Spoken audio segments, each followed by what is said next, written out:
여자친구와 무슨 영화를 볼지 고민하는 당신. 보고 싶은 영화가 너무 많아서 고민하는 당신. 그리고 과장된 영화 예고편에 낚인 우리들을 위한 벌써 본격 영화 예고편 리뷰 방송 극장전 시작합니다. 극장전 3막 관상 예고와 메비우스의 후기 시작하겠습니다. 안녕하세요. 다들 잘 지내셨죠? 네, 뭐 저는 잘 지내지 못하는 게 지금 감기가 걸려가지고 지금 말씀드리고 있는 사람은 이유신이라고 합니다. 저 지금 감기가 걸려가지고 지금 입안에도 뭐가 계속 나고 이런 상태로 지금 입안에 뭐 나는 거 허른 거 아니야? 나 근데 감기 지나고 나면 계속 입안이 헐어. 무슨 놈의 신체가 그따위야. 그래서 지금 이런 몸 상태로도 여러분 앞에 방송하기 위해서 나왔다는 점 생색내고 싶으니까 여러분 알아주시면 좋을 것 같습니다. 네. 네. 그리고 지금 자소서를 한창 쓰고 있는 공채기간이라서 똥줄이 타고 있는 고동범입니다. 그래서 목소리가 졸라 우울한. 자소서를 뭐 한 2개월째 쓰고 있다는 얘기가 있는데 2개월이나 됐어? 아무튼 잘 마무리 좀 하시고 생각보다 빨리 안 나와 이거 쓰면. 자소서 이렇게 길게 쓴 사람 내가 처음 봤어. 난 무슨 조선왕조실록 쓰는 것 같아. 한자 정성을 다해서 쓰고 있나 보다. 그래서 정말 줄담배를 피우고 있다는 얘기가 있습니다. 이거 방송되면 안 되는 거 아니야? 왜? 담배 피는 거 모르지 않아? 엄마 아빠 듣는 것도 아닌데. 존나 시크해. 사발에 커피 말아 드시면서 시크하게 사발에 커피 말아 먹으면서 시크하게 고동범 씨가 대답을 해주셨습니다. 네. 안녕하세요, 최영입니다. 저는 다음에 분들께 진심 어린 사과를 드립니다. 강변 CGV의 티켓팅 직원님, 무비콜라 주간 H열에 앉으셨던 관객님, 죄송합니다. 영화 시작 후에 막 쳐들어갔습니다. 저번에 방송했을 때 닐 블룸캠프 감독님, 죄송합니다. 두 사람의 기세에 눌려 영화를 제대로 못 봐랐습니다. 그리고 저를 길러주신 부모님, 죄송합니다. 베니스가 이탈리아에 있는지 모르고 무식의 향연을 보여드렸습니다. 이거 어쨌든 편집을 하긴 했지만 죄송합니다. 편집을 하긴 했는데 저희가 베니스가 이탈리아에 있는 건지 헷갈려가지고 그래서 잠깐 버벅댔던 부분이 있었습니다. 오늘 아주 유식한 방송을 하겠습니다. 오늘 최영은 유식 컨셉으로 이거 내가 이따가 대국민 사과 같이 BGM 한번 깔아봐야 될 것 같아. 어떻게 나오는지. 헐. 도테러 라이브처럼. 오늘은 이유신이가 감기 때문에 아픈 관계로 제가 진행을 같이 하도록 하겠습니다. 네, 감사합니다. 네. 그러면 우리 저번에 나갔던 방송에 대한 피드백 한번 말씀해 주시죠. 그렇죠. 저번 방송에서도 우리가 피드백이 조금 많이 있었는데 이번에는 좀 좋은 피드백이 좀 많았습니다. 특히 알렌님께서 우리 방송 극장전 그 제목을 가지고 캘리그라피를 만들어 주셨어요. 누군지 모르지만 감사합니다. 네, 근데 되게 예쁘게 잘 만들었더라고. 그래서 내가 로고를 만들지 지금 한 일주일 지났나? 1, 2주 정도 지났는데 로고를 바꾸게 생겼어. 난 그게 마음에 들더라. 그러니까 이거 어렵게 만들었는데 그래서 조만간 바꾸든가 아니면은 궁서체로 빨리 시즌 2로 넘어가가지고 이걸로 바꾸든가 지금 생각을 해봐야 될 것 같습니다. 어쨌든 5막 만의 시즌. 알렌님께 정말 감사를 드립니다. 감사합니다. 이분이 사실은 제 군대 동기인데, 그러니까 군대 훈련소랑 교육대 동기거든. 근데 이분이 군대 생활도 진짜 탑으로 잘했었고. 군대 얘기하면 여성 시청자들은 좋아. 죄송합니다. 이 정도에서 끝내도록 하겠습니다. 축구 얘기도 안 해. 오늘 좀 방송이 축축 처지는 게 비가 와가지고, 그지? 지금 빗소리가 현장으로 계속 들어가고 있는데 여러분 들리실지 모르겠는데 뭐 무슨 노래? 무슨 노래야? 어떻게 보면 가을 이제 왔는데 가을이라 그런지 비가 오고 하니까 기분이 좀 우울하지만 저희가 힘을 내가지고 또 방송을 잘. 게다가 올해 가을은 뭐 거의 한 달 정도밖에 안 간다고 하는 소리가 있더라고. 겨울이 좀 일찍 찾아올 수도 있다는 시기서. 지금이 어떻게 보면 감기 걸리기 진짜 좋은 타이밍이기 때문에. 아닌데? 난 되게 건강한데. 최영 빼고 여러분들 좀 난 조심하시기 작년에도 안 걸렸거든. 건강체. 환절기니까. 바랍니다. 환절기니까 아무래도 나는 병원균. 최영 빼고 조심해 주시면 좋을 것 같습니다. 저랑 접속하시는 분들은 감기 예방에 도움이 될 겁니다. 그렇습니다. 어쨌든 저희가 또 방송 피드백이 여러분들한테 또 있었는데 무크무크님께서 뭐야? 죄송합니다. 아니, 방송을 하면서 참 이 닉네임을 뭉클하다. 말해야 되나 뭉클하다 진짜. 닉네임이 뭉클해. 이분이 또 감사하게도 페이스북에 저희 방송을 공유를 또 해주셨습니다. 와. 굉장히 또 감격스러운. 감사합니다. 감사합니다. 이분도 지금 뭐라도 사드려. 그래 내 이분도 개인적으로 아는 분인데 아. 내 후배야. 후배인데 이분이 후배 위? 이거 너 자르지 마. 요건 넣도록 하겠습니다. 무크무크님 죄송합니다. 근데 이분이 학교 생활도 굉장히 열심히 했었고 굉장히 부지런하고 또 사색을 좀 즐길 줄 아는 난 모르니까 별 상관이 없는데. 굉장히 감사하다는 말씀 드리고 감사합니다. 싶고 어쨌든. 그리고 남아영님께서 저번 방송에서 제 사투리가 자연스러웠다고 앞으로 사투리를 그냥 밀고 나가려고 지금 생각을 하고 있습니다. 지금 일부러 하는 거잖아. 일부러 하고 자연스럽게 있습니다. 하라고 자연스럽게. 자연스럽게 하도록 하겠습니다. 그리고 저번 방송에서 저희가 인디밴드 얘기를 했었잖아. 인디밴드가 이렇게 사운드가 세련돼지면 골수팬들이 떨어져 나가는 것에 대해서 우리가 이해를 하지 못한다 얘기했었는데 요거에 대해서도 되게 공감한다는 말씀해 주셨고 지자랑이네. 아니야 최영에 대한 칭찬도 있었어. 그러니까 부가티 같은 차에 대한 설명 되게 좋았다고. 그런 깨알 같은 설명. 와우. 앞으로 이런 감사합니다. 좀 감사합니다. 3번 했어. 3번. 우리가 이런 변두리 얘기를 좀 이름도 예쁘고 많이 해야 참 될 것 같아. 아주 근데 내가 아름다우신 분일 것 같아. 갑자기 태도가 돌변하는데. 우리가 방송한 다음에 내가 엘리시움 관련된 거 좀 찾아봤었는데 리뷰 같은 것도 그래? 보고 그랬는데 부가티 설명은 내가 한 번도 못 봤어. 그래 맞아. 그 아니야, 설명은 또 딴 데도. 걸? 나 못 봤어. 웬만하면 다 알 텐데. 음. 나만의 세계에 빠져 있나? 난 그건 봤다. 멜서스의 인구론에 대해서 엘리시움이랑 설국열차에 대해서 말. 그래 그런 것도 있어. 어쨌든 그때 멜서스의 인구론은 일단은 미래 예측이 아닌 걸로 판명이 났으니까. 식량이 따라잡았지. 따라잡았지. 뭐 여러분들 한번 또 주의 깊게 한번 찾아보시면 좋을 것 같고 그리고 고병훈님께서 유신아 그냥 사투리 써줘. 이분은 왜 앞에 분도 실명이네? 이분들은 제가 다 이제 실명 허락을 받은 분들 감사드리고 그리고 하묘님께서 또 자기 전에 항상 들으신다고. 자기 전에 들으면 짜증날 텐데. 자기 전에 권장할 만한 방송이 아닌데. 자기 전에 성시경 씨 같은 목소리를 들으셔야지. 잠자다가 이 방송도 씨발 뭐야 이게. 갑자기 막 후배위 나오면 자다가 참고로 저희 여성분들 배려하는 방송인데 배려하는 방송입니다. 후배의.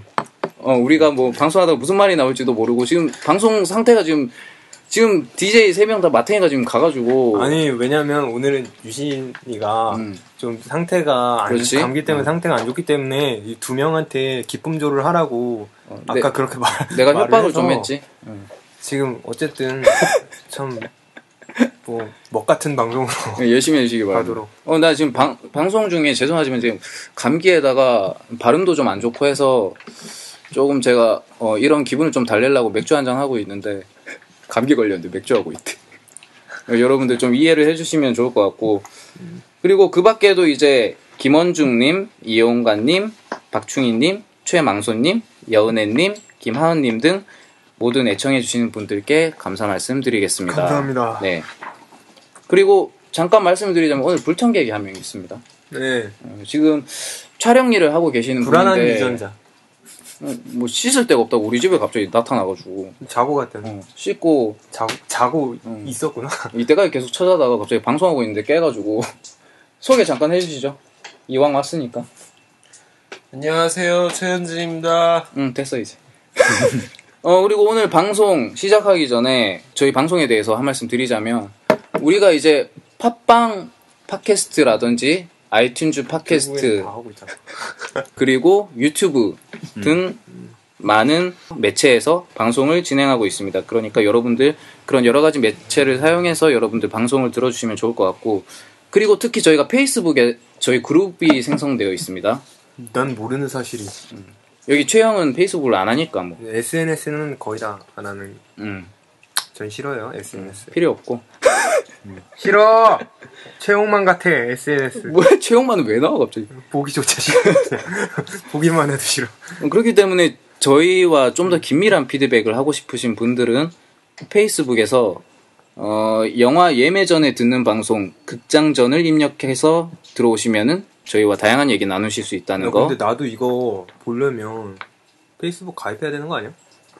가입해야 볼 수 있는 거잖아. 그룹은 그럴 것 같은데. 그룹은 그럴 걸 아마. 난 전혀 못 보네.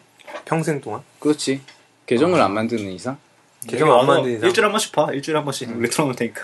뭐 긴밀한 뭐 피드백이 아니라 그냥 계속 방송을 주기적으로 듣고 싶으신 분들은 아까도 말씀드렸다시피 팟빵, 아이튠즈 팟캐스트 그리고 유튜브 등을 통해서 그리고 사운드 클라우드도 있지. 그런 여러 가지 방송을 통해서 접하시면 좋을 것 같습니다. 그리고 참고로 페이스북이 실명 계정을 사용하는 곳이잖아. 그래서 페이스북에서 피드백을 주시면은 저희가 방송에서 실명으로 소개할 수도 있다는 점 유념하시길 바랍니다. 아니면은 피드백 주실 때마다 말머리에 괄호를 다시고 닉네임을 같이 써주시면 그 닉네임으로 소개를 해드릴 테니까 그걸 참고해서 써주시면 좋을 것 같습니다. 페이스북 실명이야? 그지. 근데 계정 만들 때 실명 안 해도 상관은 없긴 한데 뭐 대부분이 실명을 쓰고 있으니까. SNS니까. 그리고 마지막으로 하나 더 말씀드리자면 페이스북의 저희 그룹에서는 앞으로 청취자분들의 영화 리뷰도 받도록 하겠습니다.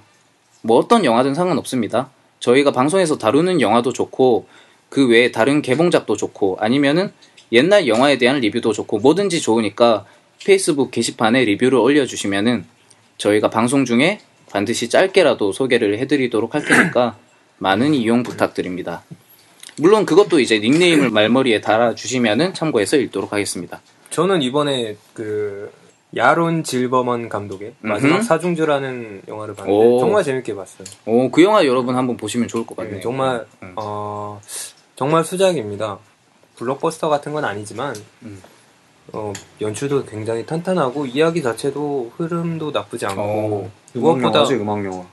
무엇보다 이 쿼텟이라는 실내악을 하는 사중조의 음악하는 사람들의 이야기인데 이 음악도 여러분이 아마 우리가 다들 잘 알 수도 있는 베토벤?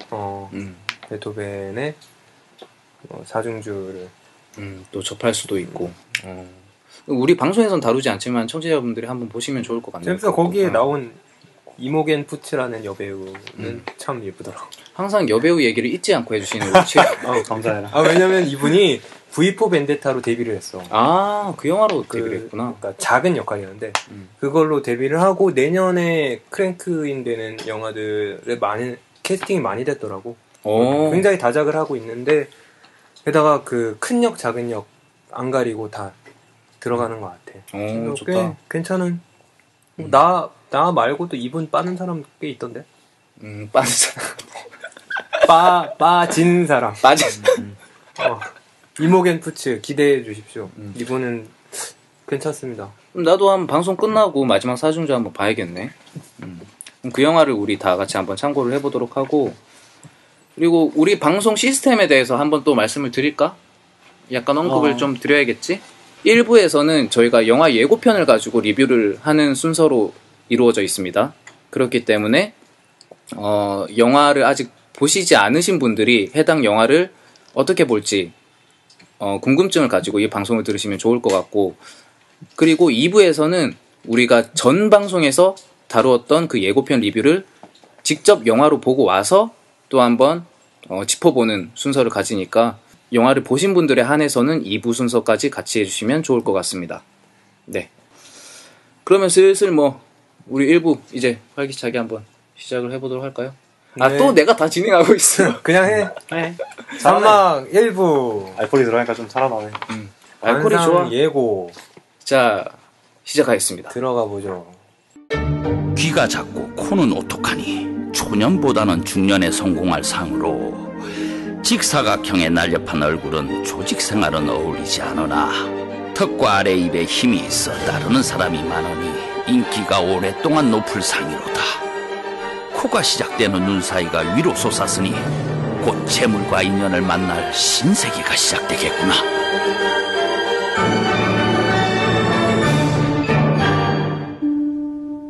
어찌 내가 왕이 될 상인가?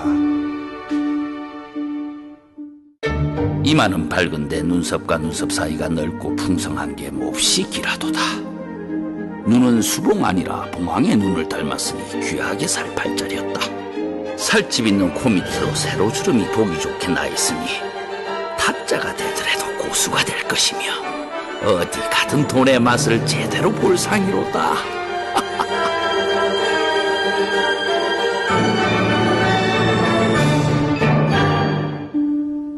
어찌 내 얼굴을 그리 쳐다보느냐? 상이 훤하더냐? 오케이, 그러면 일단 역사적 배경 한번 짚고 넘어갈게. 1453년에 있었던 계유정난을 전후로 하고 있다는 거죠. 다시 말하면 문종의 병사 이후에 그의 아들인 홍의가 임금으로 즉위했는데 이게 바로 단종이죠. 우리가 잘 알고 있는. 그리고 이 단종을 바로 수양대군이 구테타를 일으켜서 왕위를 빼앗게 되는데 이것이 바로 계유정난이라는 거죠. 구데타. 아, 나 맨날 헷갈려. 해봐. 쿠데타라고 말해야 돼. 쿠데타. 그냥 그렇죠. 구테타. 아, 이것 때문에 동범이가 웃었구나, 아까. 그건 아닌데. 아, 그건 아니? 어쨌든, 뭐, 그렇게 해서 계유정난이 일어나고, 그렇게 해서 수양대군이 왕위에 올라가서 이제 세조가 되죠.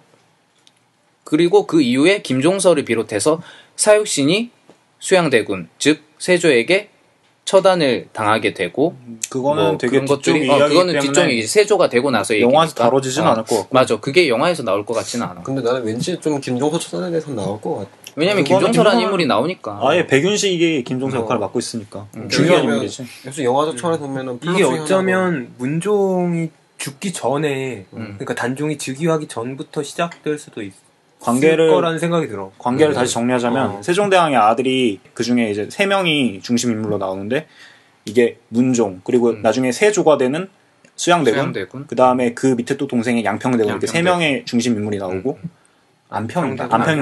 안평대군. 강화도로 귀양 보낸 게 안평대군 아니야? 그리고 안평대군은 단종 세력이었어. 참고로 말하면. 오히려 단종 세력에 가깝고 굉장히 좀 신임을 받던 인물이고 오히려 수양대군은 약간 아웃사이더 같은 느낌이 있던 인물이야. 오히려 자기가 같이 하던 세력들은 나중에 뭐 신숙주 같은 인물이 있긴 하지만 그 전까지는 핵심 세력이 아닌 인물들이랑 좀 친하게 지냈던 걸로 내가 알고 있거든. 자신의 권력욕을 이기지 못하고 이제 반란을 일으키게 되는 그렇죠. 내용이 주가 되는 거지. 이게 아마 배경은 문종이 살아있을 당시 시작을 하게 될 것 같아. 아, 이 왜냐면은- 관상이라는 영화가? 왜냐면 그 황보인이랑 김종서라는 그 정치계 두 인물이 단종이 즉위하기 직전, 그러니까 문종이 죽기 전에 단종을 지켜달라고 문종한테 그 명을 받아서 그래서 단종의 편에 서게 되는 인물들이거든. 맞아. 그렇기 때문에 아마 문종 때부터 나올 것 같아. 이 시작은 그러니까 약 1452년 한 12월이 아마 단종이 즉위했을 때 맞나? 그럴쯤이니까 아마 1452년에서 맞아. 즉위하고 얼마 안 됐을 때 53년 10월 10일이 이 계유정난이 일어날 때니까 거의 그때쯤에 한 1, 2년간의 이야기를 이 영화가 그려놓지 않을까. 그러면 여기서 그대로 이어서 관상 줄거리 한번 짚고 넘어가 볼까?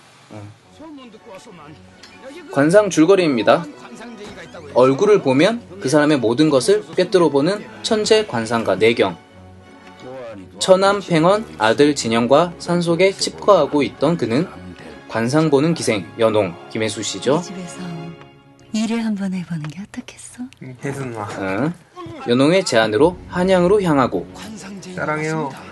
연홍의 기방에서 사람들의 관상을 봐주는 일을 하게 됩니다. 용한 관상쟁이로 한양 바닥에 소문이 돌던 무렵 내경은 김종서로부터 사원부를 도와 인재를 등용하라는 명을 받아 궁으로 들어가게 되고 수양대군이 영모를 꾀하고 있음을 알게 된 그는 위태로운 조선의 운명을 바꾸려 하게 되는데 근데 돼라는 끝에는 결국엔 다 나와 있으니까. 그렇지. 역사적 배경 뭐 다 나와 있으니까. 역사나 뭐 조금 아시는 분들이면 어차피 이 결과가 어떻게 되는지는 다 아시니까. 근데 재밌는 건 이 계유정난 이 사건이 나왔었던 게 이제 또 드라마에서 문채원 왕가비. 공주의 문채원님이 문채원 나오셨던 공주의 남자. 공주의 남자. 역시 계유정난을 배경으로 했었던. 저희가 관상 이 예고편을 본 상태에서 예상 평타치를 또 한번 해봐야겠죠? 근데 우리가 평타치 하기 전에 청취자분들한테 좀 얘기 드리고 싶은 게 하나 있는데, 우리가 그 계속 이렇게 예상하거나 매겨보는 평타치는 우리 개인적인 소견입니다. 그죠? 이거는 뭐 흥행이라든지 이런 실적을 가지고 여부에 관해서 말하는 건 아니고 그런 건 아니니까 우리가 봤을 때 우리의 관점에서 보면, 그리고 저희도 한낱 영화를 보는 관객에 불과하기 때문에 관객 나부랭이에 불과하기 때문에 저희가 내리는 평타치 역시 굉장히 주관적인 얘기라는 거. 그렇기 때문에 청취자분들은 들으시고 필터링 하시면은 좋을 것 같습니다. 그러면 이제 예상 평타치 한번 해볼까? 이 관상이라는 영화 이런 새끼도 예고편? 있구나 하고 이런 새끼도 있구나 생각하시면 될 것 같아요. 우리 다 계속 따라하는데 말이 뭐야 말이 뭐? 술 마시면 말 따라하는 버릇이 내 있어. 페르소나 말해라 유신. 싫어. 최복은 나의 페르소나 말해라 유신. 그러면 어떻게 최영은 관상 예고편 어떻게 보셨어요? 평타치 저는 넘길 것 같아? 일단은 예고편은 참 재밌게 봤는데 나는 딱 평타치. 딱 평타치. 내가 보는 관점이 있어서는 평타치. 그러니까 결말이 나는 좀 불안불안해. 아까 말한 대로. 한국 영화 같은 경우는 역사적 팩트 안에 그 픽션을 집어넣는데 결국엔 소재가 초반에 많이 고갈되고 나서 그게 후반부에 어떤 심파를 울리게 되잖아. 이게 또 이 역사적 사건 자체가 비극이야. 굉장한 비극이라고. 그럼 심파가 안 나올 수는 없지. 그지? 근데 그 심파로 들어가는 부분에 있어서 이 관상이라는 소재 자체가 아예 떨어져 나갈까봐. 심파에만 집중하게 되고 힘을 잃어버릴까봐 난 좀 그게 걱정이라서. 그러니까 결국은 관상이라는 제목의 무색한. 그렇지. 그냥 계유정난으로 해도 없을 만한 영화가 돼버린다는 거지. 그런 게 좀 우려될 수는 있겠다 확실히. 그러면 고동범 씨는 예상 평타치? 나는 평타치 이상. 재밌을 것 같아. 진짜 재밌을 것 같아. 어떤 점에서? 일단은 영화 자체가 캐릭터가 되게 살아있다는 게 딱 느껴졌었거든. 그러니까 하나하나가 다 개성이, 독특한 개성들이 다 가지고 있었고 그거를 보는 재미가 있었단 말이야. 맞아. 그게 여기서 나오는 캐릭터가 하나하나가 다 개성이 있어. 맞아. 서민적인 건데 약간 한량 같은 느낌이 나는 조정석이라든지 그리고 강직한 인물인 이종석이라든지 맞아. 뭐 김종서 역할을 맡고 있는 백윤식 뭐 이런 식으로 해가지고 하나하나가 캐릭터가 있어서 이들끼리 부딪히는 그 묘미가 되게 셀 것 같거든. 난 그래가지고 재밌을 것 같아. 나는 좀 그 캐릭터에 대해서 동범이가 얘기한 거랑 좀 반대적인 의견인데, 이정재랑 송강호의 캐릭터가 관상에서는 너무 크게 나올 것 같아. 그래서 오히려 다른 캐릭터들은 그냥 서브적인 소모적으로 갈 수도 있겠다. 소재처럼 쓰여버리기만 할 것 같고, 오히려 그 플롯의 전개상에 있어서도 이정재랑 송강호의 캐릭터만 가장 크게 부각될 것 같기도 해. 그래서 그 모든 캐릭터가 좀 매력을 많이 같이 뽐낸다는 거는 좀 힘들지 않을까? 위험성은 있어. 그럼 그것 때문에 그 캐릭터성이, 두 명의 캐릭터성이 너무 강하기 때문에 플롯이 아예 먹혀버릴 수도 있는 위험성도 물론 있고. 맞아. 그런 우려도 좀 해볼 수 있겠네. 다시 말하면 낭비될 수 있다. 근데 확실히 이정재 캐릭터는 참 괜찮은 것 같아, 이번에. 수양대군 역할. 어찌 내가 왕이 될 상인가. 꽤 잘 어울릴 것 같기도 하고. 신세계 이후로 뭐 혹자들 말하는 거에 의하면은 한여 이후로 이정재가 완전 그러니까 부활했다고 얘기할 정도까지. 신세계 때 난 정말 좋게 봐가지고 진짜 연기 잘한다 이 생각이 들었거든. 신세계에서 이정재 씨 연기가 좋았던 거는 누를 수 있다는 게 좋았어. 거기서 막 튀게 할 수도 있었을 법한데 그 영화는 그 캐릭터를 후반부 가기 전까지 튀게 하면 안 되거든. 잡아 눌러야 되는 캐릭터란 말이야. 근데 그 역할을 이정재 씨가 되게 잘한 것 같아. 계속 눌러주고 너무 튀지 않게 해주는 노력을 계속 했던 것 같아. 그게 난 너무 좋았어. 이 사람이 이 영화 전체의 흐름을 꿰고 연기를 했구나라는 느낌을 받아가지고 되게 좋았거든. 그렇기 때문에 이정재는 오히려 좀 돋보이지 않을까. 다른 사람한테. 관전 포인트를 또 이정재의 연기로 또 잡아도 납득이도 있지만 납득이도 있지만 우리 조정석 씨. 그러니까 봐도 형이 아까 말한 그 밸런스가 그러니까 안 맞아 붕괴될 수도 있잖아. 그게 이정재와 송강호로 그냥 몰입돼가지고 다른 사람들의 캐릭터들이 너무 약해질 수도 있는데 나는 신 스틸러라고 할 수 있을 정도로 사람들이 잘 할 것 같아. 그냥 나는 개인적인 기대치도 그 배우들이 못하는 배우들이 아니어가지고 각자 다 잘할 것도 있을 거고. 그리고 나 같은 경우에도 이 영화는 예상 평타치 이상일 것 같은데 나는 감히 올해 하반기 국내 영화 중에 최고가 되지 않을까라고 감히 예상을 해봅니다. 왜 그러냐면 일단 이렇게 쟁쟁한 배우들이 한 작품에 대거 몰렸다는 거는 뭐 개런티가 많이 제공이 됐을 수도 있겠지만 그 이전에 이 정도 배우라면 시나리오를 보고 뽑았다는 얘기거든. 그러니까 시나리오가 좋다는 게 배우들을 통해서 입증이 된 거예요. 어떻게 보면 이렇게 쟁쟁한 배우들, 특히나 뭐 송강호 씨나 뭐 이정재 씨나 김혜수 씨 이런 분들 같은 경우에는 백윤식 씨, 그렇지, 백윤식 씨까지 나온단 말이에요. 이런 경우에는 시나리오를 철저하게 분석하고 캐스팅을 받아들였을 거란 말이지. 이런 분들이 한 작품에 다 대거 투입됐다라는 거는 시나리오가 보증이 되어 있다는 얘기 같기도 해서 나는 시나리오는 정말 믿을만 하지 않을까라는 예상이 들고. 아까 김태호 씨도 있더라. 아, 그랬나? 김태우? 김태호가 문종 역할로. 문종 역할로. 진짜 걔는 왕이다, 왕. 근데 좀 아파 보이는 느낌이 왕의 있어. 얼굴이야, 왕의 얼굴. 그 단명하잖아, 어차피. 아파 보이는 느낌이 있어. 이런 거만 나오자마자 죽을 수가. 근데 그 잠깐 예고편에 나왔었던 거에도 여긴 안 나왔었는 것 같은데 내가 본 건 나왔었던 게 있거든. 근데 거기서도 짧지만 임팩트가 확실히 있는 배우더라. 난 이제 김태우, 나 맞아, 좋은 배우지. 김태우 씨를 이제 개인적으로 너무 좋아하는데 그렇습니다. 그리고 또 하나 이거 평타치 넘길 것 같은 이유가 또 있는데 불안한 유전자요. 불안한 유전자. 역사적 배경을 근간으로 했다는 건데 우리가 지금까지 계속 얘기를 했지만 근데 우리나라 사람들이 이런 거에 대한 굉장한 판타지를 가지고 있어. 그러니까 역사적 사실을 바탕으로 픽션을 집어넣었을 때 우리나라 관객들이 어떤 판타지를 스스로 일으킨단 말이야. 그 광해 같은 경우에는 조선왕조실록에 비어있는 공란을 가지고 영화로 만든 거잖아.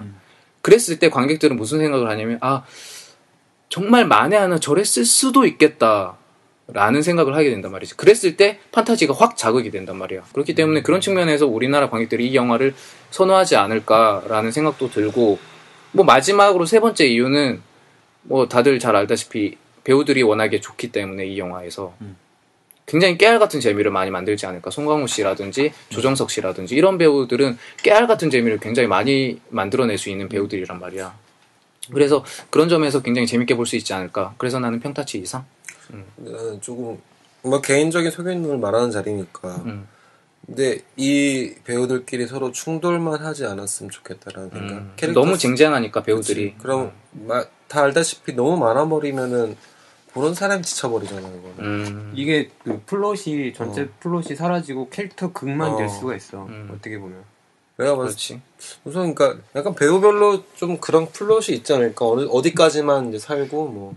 그러면은 이걸 만든 감독에 대해서는 다들 어떻게 생각해? 맞아. 그것도 한번 얘기를 해보고 싶었는데 한재림 감독님의 영화지 이게.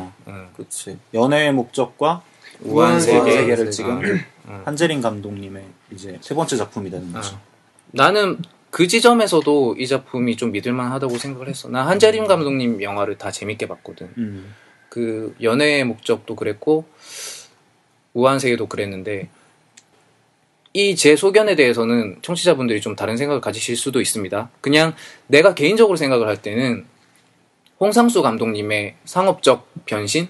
난 그렇게 생각했어. 나 완전 공감해. 나도 약간. 함재인 감독님 스타일이 좀 그런 게 있어. 나는 약간 홍상수 감독은 불편하게 만드는 인간관계에 대해서 불편하게 만드는데 한재림 감독은 그걸 좀 부드럽게 녹여버렸다. 부드럽고 유쾌하게 조금 승화시켜서 그런 생각이 좀 들더라고. 대중 입맛에 맞게 특히 살짝 아마 변화를 시켰지. 연애의 목적을 보고 다들 그랬을 거야. 맞아.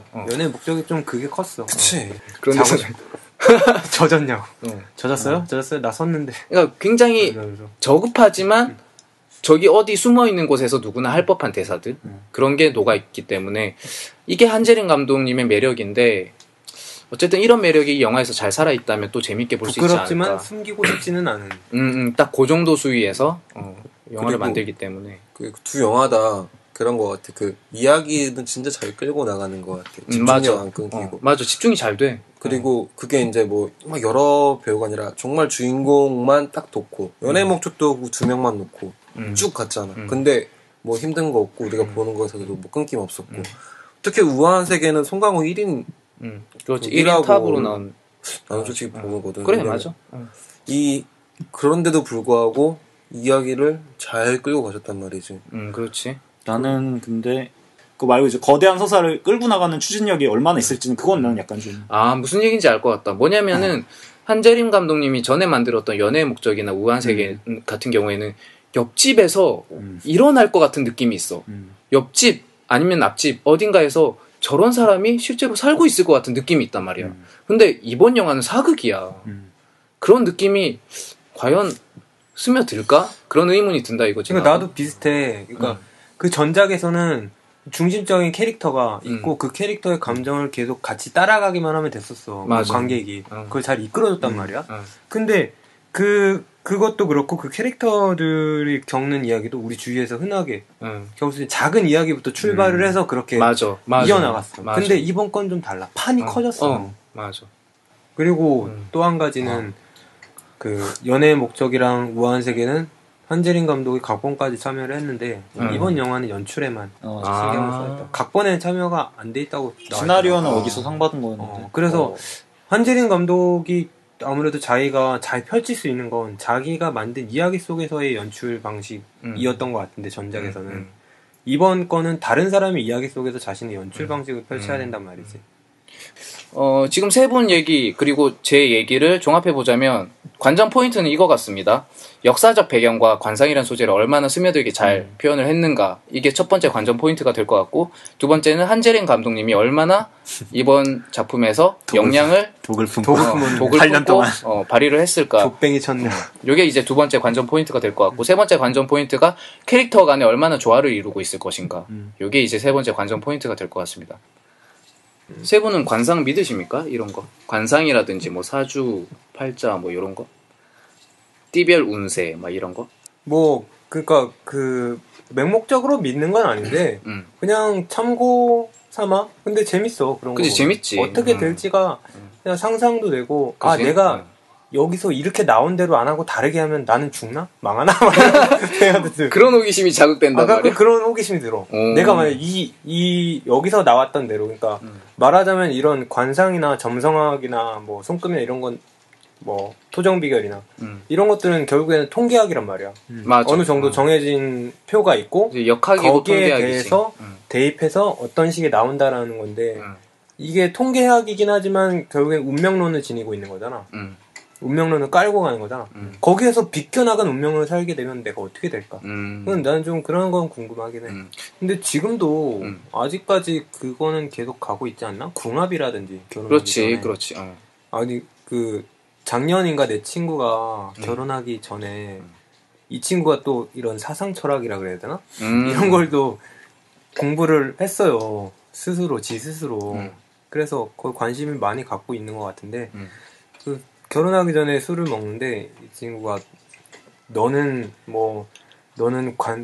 얼굴이 코가 어떻고 입이 어떻고 막 이런 얘기를 많이 하는 거야. 많이 해 그런 얘기를 실제로? 실제로 되게 많이 해. 손금이랑 막 뭐 얼굴의 상이 어떻고 눈썹의 길이라든지 이런 거만 얘기를 하더라고. 근데 이 친구가 항상 만나면 그 얘기를 너무 많이 해갖고 지겨워. 웃긴 게 다른 친구 결혼식에 갔을 때도 만나서 그 얘기를 또 했거든. 신부한테 그런 소리 했다가 아니 거기 모인 친구들한테. 만약 신부한테 가서 그런 얘기하면 어떻게 될까? 미친 거지. 총 맞아야지. 진짜 결혼식이 아니라 그 이혼식이지 그냥. 당신은 애는 못 낳겠구만. 당신은 애를 낳고 애를 참 좋은 예쁜 애를 낳지만 한 3년 후에 그렇게 말한다고? 결혼한 사람한테? 그러니까 그럴 가능성이 있으니 뭐 이런 식이 될 수도 있는데. 그치, 그렇게 되면 위험하지만 자기 관상으로 얘기를 했어. 자기도 결혼할 여자가 있어서 자기의 뭐 여기 하관이 크고 뭐 입이 벌릴 때 입이 많이 벌어지고 막 이런 무슨 상이고 이런 식으로 말해서 자기가 지금 결혼하려는 여자도 거기에 비슷한 맞춰서 상이다. 비슷한 상이라 뭐 서로 비슷하게 해서 살 수 있을 거다. 잘 나가지고. 난 이런 사람 만나야 된다라고 말을 했거든. 근데 지금 좀 안 좋아. 걔네 집 강아지가 지금 우리 집에서 잠깐 하숙하고 있고. 아, 상황이 안 좋아서 그 집이? 왜냐면 얘가 열받아서 그 부인이 데리고 온 강아지거든? 부인이 데리고 온 강아지를 집어 던졌어. 그래갖고 지금 우리 집에서 그 아이를 약간 하숙하고 있고, 둘이 냉전 상태에 뭐 집에 안 들어가고 부인은 또 다시 자기 집 가고 막 이런 식으로 좀 안 좋은데, 그러니까 보면은 그게 결국에는 그렇게 맹목적으로 믿을 만한 건 아니라는 거지. 그치? 내가 아까 안 믿는다 그랬는데 말을 다시 바꿔야 될 것 같은 게 내가 군대에 있었을 때 내가 인사과 쪽에서 일을 해가지고 그러니까 신병이 들어오면은 잠깐만 인사과라 했는데 관상을 본다니까. 들어봐. 인사과에서 관상보 보직을 결정한. 그러니까 야 너는 행정병이야. 너는 그게... 눈썹이 쪽 찢어진 게 전투병이야. 소총병으로 가야겠구만. 그렇게는 안 보내는데 이제 너는 입이 큰 게 K2를 잡아야겠어. 너는 앞으로 장교감이야. 인사과에 있으니까 신병이 들어왔을 때 너는 못생겼으니까 영창감이야. 계속 얘기해봐. 그러니까 신병이 들어오면은 걔가 이제 어느 곳을, 그러니까 어느 보직을 줘서 이제 어디다 보낼 건지를. 그렇지. 맞아. 우리 위에 있는 간부가 정하는데, 간부가 맞아. 이제 물어본단 말이야, 우리한테.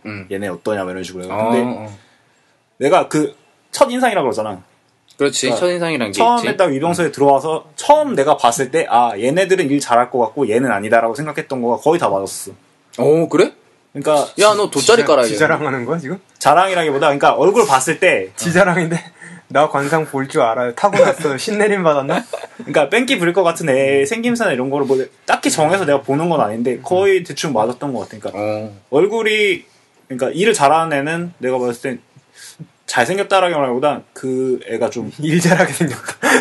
그냥 네가 좋아하는 얼굴 아니야? 소처럼 생겼다. 그러니까 똘똘하다고 생각하는 거. 말하면 바로 잘 알아듣고. 근데 맞아 그런 얼굴이 있어. 그렇게 되더라고. 근데 실제로 좀 못 알아먹을 것 같다고 생각되는 얼굴은 진짜 잘 못했었어. 내가 봤었을 때. 나는 약간 반대였던 게 관상이란 게 그 사람의 태도, 그러니까 평소에 어떤 몸짓을 갖고 있고 어떤 체격과 어떤 걸 갖고 그걸 다 보는 게 다 관상이래. 아 맞아. 하긴 맞아. 실제로 팔 길이나 다리 길이 뭐 허리에서 어디에서 시작하는지 허리점 이런 거 다 포함돼서. 하긴 손도 보더라고. 손의 모양. 종합적으로 보는 게 그냥 그런 얘기 했잖아.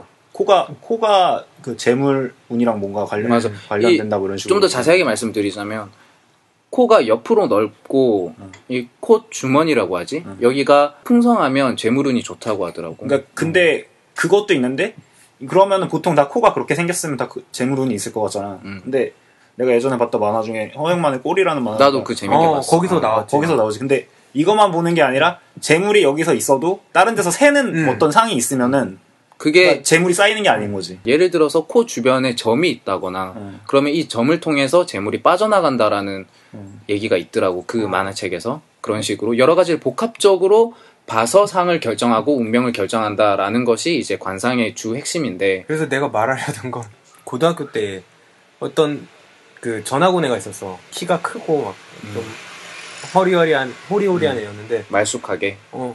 그래갖고 쟤는 키도 크고 뭔가 운동을 할 것 같아. 그래서 농구를 하면 잘하겠다. 농구를 그래서 같이 하자고 권유를 해서 했어. 그날 팔이 부러졌어. 농구를 엄청 못하더라고. 아 이거 얘기하면 할수록 관상 이건 믿을 게 못 된다 식으로. 나는 얘랑 동범이랑 반대로 나는 사람을 그렇게 잘 못 보나? 라는 생각이 들긴 했어. 아니 그렇구나. 가장 유명한 일화도 있었던 게 삼국지에서 조조의 명운에서는 자기가 천하를 제패할 인물이 아니라고 나오는데 손금에 어느 선 지점에서 끊겼단 말이야. 이거를 자기가 칼로 찢어서 자기의 손금을 만들어 그래서 천하를 제패해야 하는 인물로 거듭났다라는 식의 이야기가 있더라고. 우리가 지금 관상이라는 영화 예고편에서도 나오듯이 마지막에 보면 송강호 대사가 그런 게 있었거든. 상은 변한다고. 실제로 관상을 보는 사람들도 상은 계속 변하는 거기 때문에 예측하기는 뭐 그렇게 쉽진 않더라고 하더라고. 그 허영만 화백의 꼬리라는 만화책에서도 어느 날 눈썹 사이에 빛깔이 허옇게 변했나? 그러고 나니까 안 좋은 일이 생겼다고 나오더라고. 그러니까 상은 계속 변하니까 거기에 맞춰서 관상을 봐야 된다. 이게 관상의 핵심인 것 같아. 점을 빼는 거, 점을 혹은 만드는 거 이런 것도 다 변하게 만드는 맞아. 이 방송 듣고 있는 분들 중에 그러면 성형수술을 하면 상이 변하나 운명이 변하나 궁금해 하시는 분들도 많을 것 같은데 그 허영만 화백의 꼴이라는 만화를 보면 얼굴을 고쳤을 때 그게 영향이 간다라고 되어 있거든. 그런 이유 때문에 성형을 하는 사람도 있어. 맞아. 자기 관상에서 어떤 게 안 좋아서 그걸 재물복이 바꾸는 사람들도 나가서 이 있다 부분을 하더라고. 고쳐달라는 사람도 있긴 있어. 근데 죽어도 나는 코평수를 넓히고 싶진 않아. 재물이 많이 들어온다 그래서 그렇다고 해서 500원은 들어갈 것 같아. 그래서 이런 맥락에서 관상에 대해서 생각을 하면서 보면 더 재밌지 않을까 그런 생각을 해보게 됩니다. 일상에는 그런 거 되게 많지 않아? 이빨 사이가 벌어지면 돈이 나간다라는 식의 뭐 그런 것도 미신도 있고. 딱히 나는 복호, 복귀 막 이런 식으로 얘기하는 것도 많잖아. 근데 우리가 이렇게 막 구체적으로 뭐 어디가 좁으면 더 좋고 어디가 더 짙으면 더 좋고 이런 식으로 아는 건 아닌데 그냥 일을 하다 보면은 그 같이 일하는 사람들 중에서 얘는 똘똘하고 일 진짜 잘한다. 그리고 뭐 팀 간의 이거 커뮤니케이션도 되게 좋고 이런 애들의 얼굴이랄까? 그런 게 내가 봤을 때는 그런 애들이 얼굴이 되게 좀 험악하게 생겼다든지 이상하게 생겼다든지 이러진 않았던 것 같더라고 난. 내 경험은 다 그래서. 근데 그것도 어느 정도 일리가 있는 게 평소에 자기가 어떤 표정을 짓고 어떤 인상을 사람들한테 풍기느냐가 얼굴 생김새에 영향을 주거든. 아 그래? 그런 게 좀 있어. 계속 웃는 상인 사람이 얼굴 형태도 좀 그렇게 가고 그런 것들이 있잖아. 진짜 족같이 살았는데.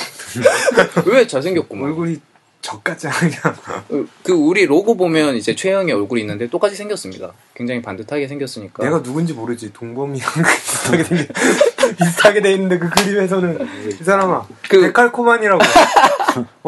무슨 우리 얼굴 이렇게 도화지에 놓고 빡. 안경 쓴 2명 중에 1명이 최영인데 여성분들 많이 연락 좀 주시기 바랍니다. 우리 숨은 그림 찾기도 아니고 갑자기 동범이를 나로 착각해서 이 사람인가 딱 보니까 아니야. 아 진짜 적같이 생기셨네요. 아니야. 우리 최영이랑 고동범 씨 둘 다 인상이 좋으니까 여성분들 좀 연락 좀 주십시오 우리한테. 지금 고동범 씨가 고개를 끄덕끄덕하고 있어. 연락 많이 주셨으면 좋겠고 나는 또 흥미로웠던 게 하나 있는데 그 코에 대한 얘기가 되게 흥미로웠어. 코가 높고 코 주변에 다른 부분들이 다 낮으면은 좀 개인주의 성향이 있대. 코가 높고 다른 그 주변 광대라든지 이마라든지 너네? 턱이라든지 난가? 너 서양인데 그렇게 생겼다며? 시발 이거 안 좋은 건데. 너 광대 안 나왔잖아. 광대 약간 있어. 옆으로 좀 옆으로 있어. 있잖아. 앞으로 없어. 앞으로 나온 사람들이 있나? 있어. 이렇게 근데 이게 뭐냐면은 코는 자기 자신을 상징하고 그 주변 이마, 광대뼈, 턱 이런 부분은 주변 사람을 상징한대. 그래서 코만 높은 사람들은 개인주의고 좀 이기적인 성향이 있대. 난 코 낮아. 낮잖아. 형은 여기가 좀 튀어나왔네. 어쨌든 허영만 화백의 꼴에서 보면 그런 얘기가 되게 흥미로웠어. 그래서 서양인들의 코가 높다. 약간 나는 이거는 뭐 믿을 만한 얘기인가 싶긴 한데 흔하게 애들이 하는 얘기 있잖아. 코는 남자의 성기를 상징한다고. 그래서 코쟁이들 서양인들은 크다고. 아까 최영이 제 코가 높다고 했습니다. 참고로. 형 아까 나 때문에. 자기부터 팠어. 아니 그러니까 이게 상대적으로 라는 말이지. 상대적으로. 그치. 뭐 꼴은 상은 변하는 거니까. 유신이가 높다고 해도 코쟁이들보다 높진 않잖아. 맞네. 크기의 차이는 감출 수 없는 신체의 차이라고. 근데 이거 잠깐 여성분들한테는 좀 죄송하지만 내가 최근에 성교육 관련된 팟캐스트를 하나 들었는데 좀 흥미로운 얘기가 있었어. 동양인들이 보통 성기가 작다는 얘기가 정설로 되어 있잖아. 보통 우리가 얘기할 때. 근데 대신에 동양인들이 이 밀도가 높고 백인들이 밀도가 되게 낮대. 물렁물렁하다고? 그래서 여자들 입장에서 꼭 백인이 좋진 않대. 흑인은 뭐 당연히 신에게 물려받은 철저한 흑형.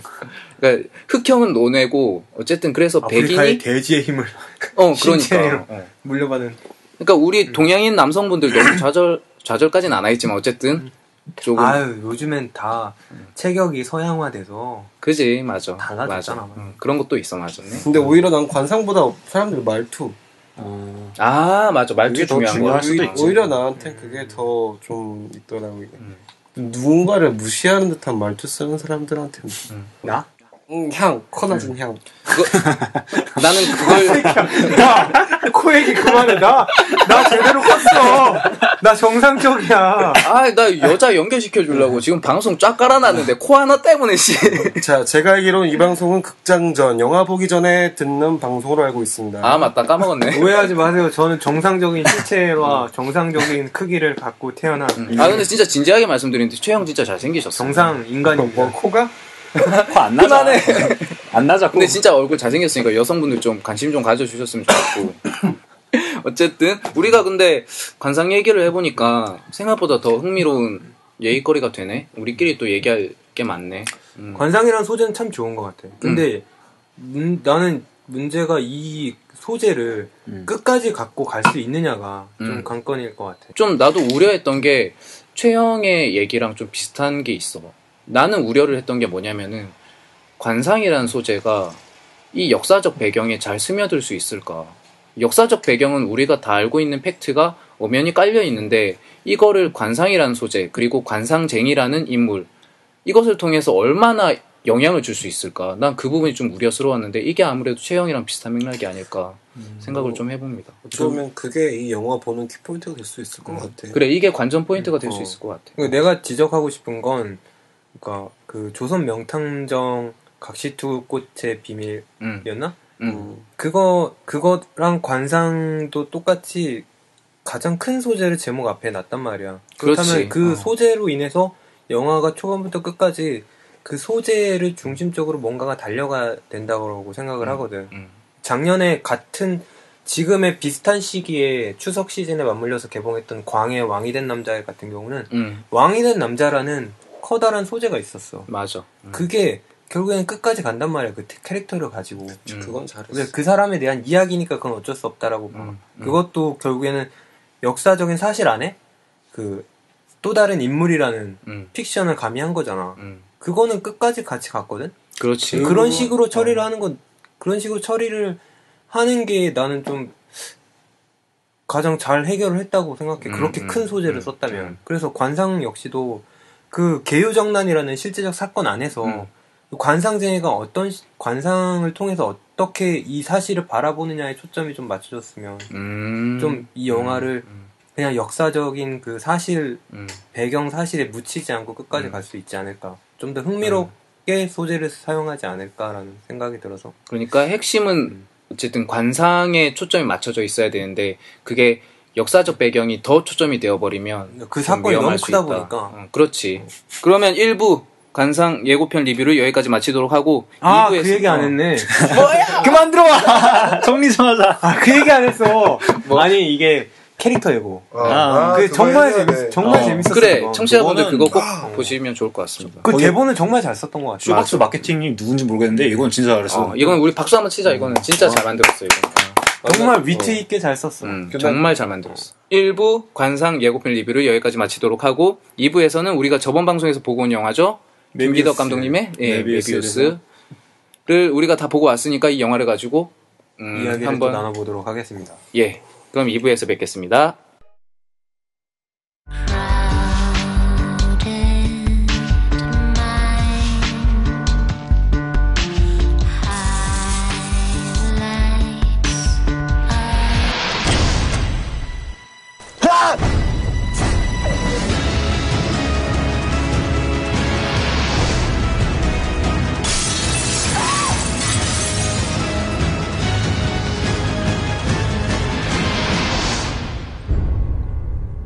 자, 그러면 극장전 2부 시작하도록 하겠습니다.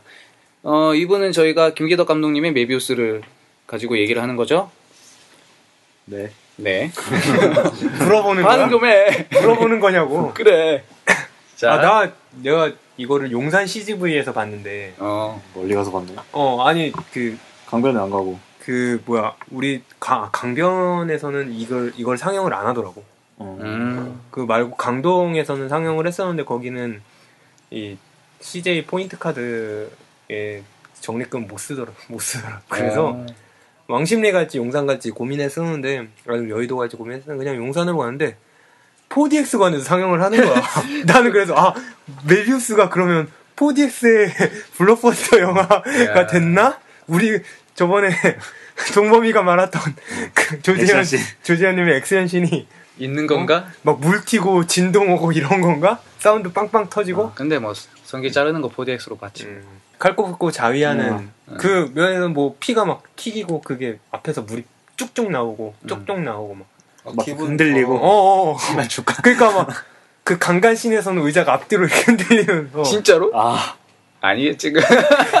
아니지. 그런 4DX가 아니었을까라고 그냥 말도 안 되는 예상은 했었는데 별다른 블록버스터의 개봉이 없어서 그 관을 그냥 대여했었던 것 같아. 한마디로 다른 관이 없어서 여기를 그 관을 그냥 잡은 것 같아 거기서. 근데 4DX에 맞춘 그 영상이 없기 때문에 그냥 남아도니까. 그러니까 안경도 안 주고 물도 안 뽑지. 의자도 안 흔들렸어.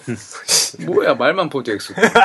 그러니까 4DX 관이라고 찍혀있길래 난 황당했다니까. 나 메비우스 4DX로 봤으면 진짜 힘들었을 것 같아. 정말 힘들었을 것 같은데. 난 미쳤을까. 마약한 것 같았을걸. 진짜. 그래 다들 어떻게 봤어? 메비우스? 평타치부터 얘기해보자. 뒤에는 코믹했는데 앞에랑 끝까지 되게 힘들었어 보면서. 그리고 내가 생각했던 평타치 이상이라고 했는데 완전 아래. 완전 아래. 최영은? 맞아 나도 평타치 아래. 나는 근데 그 잘린 씬의 영향이 너무 컸어. 그러니까 감정선이 있잖아. 그게 일정 이상을 못 넘기고 그 자른 씬을 안 보여지니까 딱 거기서 그냥 감정선이 끝나더라고. 그래서 오히려 좀 평타치 아래가 됐지. 난 피에타 보고 낚인 사람이 없길 바라는 마음이 좀 있어. 유해졌다고 생각하면 안 돼. 이거는 더 세졌어 사람이. 나도 평타치 아래였는데 나 사실은 평타치로 할까 평타치 아래라고 할까 고민을 많이 했었거든. 근데 왠지 이 영화를 보고 나와서 하루나 이틀쯤 지나면은 뭔가 더 생각할 점들이 많지 않을까라고 생각해서 결정을 보류했었는데 하루나 이틀 정도 지나서 생각해보니까 평타치 아래인 것 같다. 물론 좋게 보신 분들도 계시겠지만 나 같은 경우에는 확실히 이거는 평타치 아래. 이건 아무리 빨아주려고 그래도. 그리고 청취자분들한테 굉장히 죄송한 거지 내가. 나는 굉장히 김기덕 감독님이 굉장히 대중적으로 다가가고 있을 거라고. 너도 사과해야지. 나도 그랬지. 조재현의 액션씬이라는. 이거는 배급사의 농간이야. 그러니까 그렇게 힘줘가지고 만들었는데 나 무성 영화인 것도 몰랐거든. 그러니까 우리가 그때 얘기했을 때도 음악이 굉장히 감각적으로 들어갔다고 했는데 없어. 전작이랑 똑같이 별로 그렇게 강한 영향력을 발휘하진 않았어. 그러니까 이게 우리 대표적으로 낚시질 당한 영화인 거지. 예고편 보고 완전히 낚인. 완전히 낚였지. 근데 난 좀 궁금했던 게 이번에는 음악 작업을 누가 했는지 좀 궁금하거든. 왜냐면 그 전에 영화 사마리아였나? 어떤 영화에서는 어브 프로젝트가 참여를 하기도 했었어 음악에. 모르겠다. 나 음악은 기억이 안 나. 근데 이미 영상에서 내가 이미 두들겨 맞았기 때문에. 그러면 한번 자세하게 한번 얘기를 해볼까요? 일단 최영은 왜 평타치 아래였나? 일단은 아무래도 그 잘린 부분에 그 쇼킹한 좀 자극이라 그래나 그게 없었기 때문에 그 뒤에 이어져 있을 조재현이 연기하는 그 남편의 캐릭터가 일정 수준 이상의 감정을 보여주지 못했다라고 보게 됐거든. 그러니까 관객들한테 전달할 수 있는 게 그게 그렇게까지 그런 결말로 치달을 만한 감정 상태였던가 그 신이 삭제되었을 때.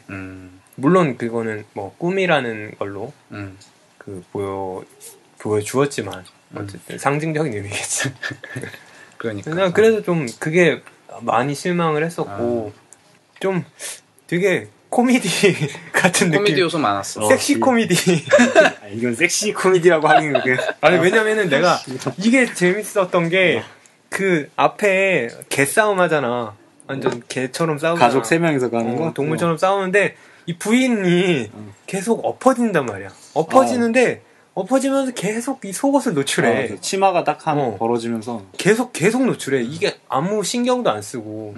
그래서 이 치마가 노출하는 게 사실은 일본 애니메이션 중에 판치라라는 장르 아닌 장르가 있거든. 이게 뭐야 이게? 이게 단어에서도 알 수 있어. 팬티를 뜻하는 거야.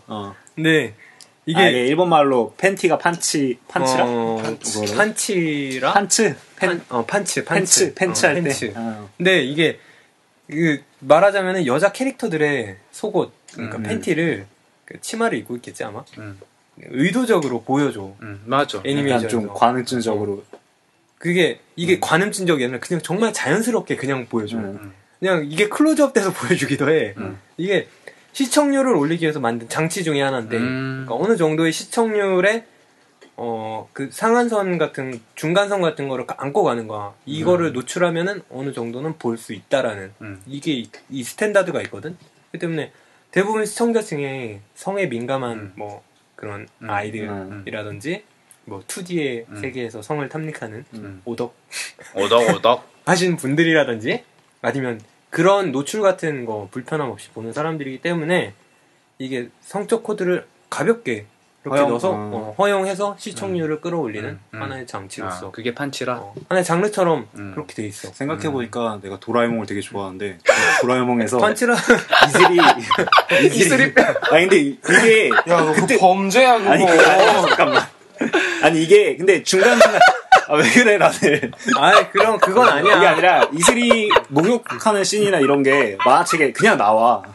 야 그렇게 뭐 짱구는 음란이야. 아니 근데 짱구는 원래 성인 대상으로 만든 거잖아. 근데 도라에몽은 그런 건 아닌데 맞아. 그 안에 장면 나오는 게 그런 씬들이 있단 말이야. 그러니까 친구가 어디로든지 가는 문을 그냥 열고 들어가. 그럼 이슬이 목욕하는 데 들어가. 맨날 그게 친구 그러니까 그때는 몰랐지 어렸을 때는. 근데 나중에 성인 돼서 보니까 이 새끼 진짜 이런 생각이 약간 변태 새끼. 이 새끼. 근데 그냥 대표적으로 하나만 얘기하자면 스트라이크 위치스라는 그 하늘을 나는 소녀들에 관한 애니메이션이 있는데 그거는 하반신을 안 입어. 그냥 팬티만 입고 다리에 비행을 하게 만드는 기계 장치를 부츠를 신거든. 그냥 계속 처음부터 끝까지 팬티만 나오는 애니메이션이야. 팬티가 자연스러워. 바지를 안 입는 게 자연스러워 너무. 자 여기서 그렇게 이제 장착을 해야 돼. 여기서 이제 밝혀집니다. 메비우스가 오타쿠들을 위한 영화였다라는 거. 나는 형 얘기 들으니까 나도 생각이 나는 게 남자 성기도 보여주진 않잖아. 이게 영상물에 등급이 있으니까 직접적으로 보여주진 않는데 여자 성기를 보여주기는 그렇잖아. 근데 여기 전체적으로 다루고 있는 테마가 뭐 가족의 성이나 이런 거에 쾌락과 그거에 대한 빠져나가지 못하는 굴레 같은 게 나오니까 성기가 계속 나오는데 여자 성기를 직접적으로 보여줄 수가 없잖아 이게. 그래서 나는 아까 형이 말한 형태로 그러니까 넘어져도 그러니까 팬티가 노출이 되고 여성의 성기를 보여줄 수 없으니까 팬티가 보이는 형태로 그런 식으로 엎어지거나 이런 거를 더 많이 보내준 것 같더라고. 나도 그 부분이 거슬렸는데 그 장면에 대한 의도는 두 사람이랑 약간 달라. 어떤 그러니까 그렇게 그 장면이 거기서 나오잖아. 이제 극중 조재현 씨가 내연녀와 통화를 하려고 하는데 잠깐만요 여러분 통닭이 와서 닭강정 청취자분들도 지금 닭강정을 드시면서 죄송합니다. 형이 아까 뭐라고 했지? 워딩을? 무슨 유전자? 불안의 유전자? 불안함의 유전자. 불안함의 유전자. 불안한 유전자 최은진 씨가 통닭을 시켜가지고 지금 역시 불안해. 먹지 마. 그 라면 누가 라면 끓일 때 안 먹어 그랬다가 끓여 놓으면은 한 젓가락만 이런 느낌이야. 맞아. 구질구질한 느낌. 와 진짜 맞아. 방송 되게 라이브하다. 우리 이거 간접 광고도 깔고 중간에 BGM으로. 뭔데? 꿀닭강정 내 거야. 호동이 형? 호동이 형 거. 네 거야? 조금만 뒤로 가면 안 돼? 이렇게. 진짜 네 거야? 나한테 맨날 뭐라 진짜 그랬잖아. 네 거냐고. 괜찮아, 이들은 뭐. 뭐라 했지 내가? 먹고 하면 안 돼? 어? 먹고 하면 안 돼? 먹고 할까? 먹으면서는 안 되는 거야? 어때? 두 사람 생각에 따를게. 나는 방해될 것 같은데. 그래? 그러면 내가 이거 치울까? 먹고 하자. 나또 끝나고 먹어도 닭강정 원래 시켜 먹는 아니야, 건데. 아니야. 그래. 그럼 하고 먹자. 원래 닭강정 시켜 먹는 거니까 이게 뼈닭강정이야? 그냥 먹는 게 나을 것 뼈 같은데. 닭강정이야? 잠깐 끊을게. 순살 닭강정 아니었어? 닭강정이 아닌데. 지금은 닭을 두고 20분째 회의 중입니다. 저희가 통닭을 먹고 방송을 하려고 하다가 이거 흐름이 끊길 것 같아서 그냥 우리가 통닭은 잠깐 접어두고 계속 방송을 진행하도록 하겠습니다. 우리가 했던 얘기 계속 이어서 하자면 우리가 어디까지 얘기했죠? 그 와이프의 팬티 그 얘기를 하고 있었죠? 네. 근데 그게 도라에몽과 와이프의 팬티 얘기를 했었는데 그러니까 무슨 얘기냐면 그 영화의 초반부죠? 그게 초반부에 나오는데 친구 개새끼. 초반부에 보면 이제 조재현 씨가 내연녀와 통화를 하려고 하는데 와이프가 그걸 자꾸 방해하려고 통화를 못하게 하려고 저지하려는 장면이 나옵니다. 거기서 조재현 씨가 뿌리치니까 계속 넘어지면서 와이프의 팬티가 계속 노출이 돼요. 그러니까 이 장면에 대해서 우리가 계속 얘기를 했었는데 나는 이거에 대한 의도는 확실히 있다고는 생각해. 뭐냐면은 이제 초반부에 이 김기덕 감독님이 시나리오상에서 깔아놓은 거지. 그러니까 이 와이프라는 인물이 이미 자기의 어떤 체면치레라든지 자기의 가정적 입지라든지 이런 걸 다 버린 인물인 거야. 이제 아들 앞에서도 그렇게 아들 앞에서도 다 버렸고 철부터 까고 이제 나는 집착만이 남은 인물이다. 치정만이 남은 인물이다.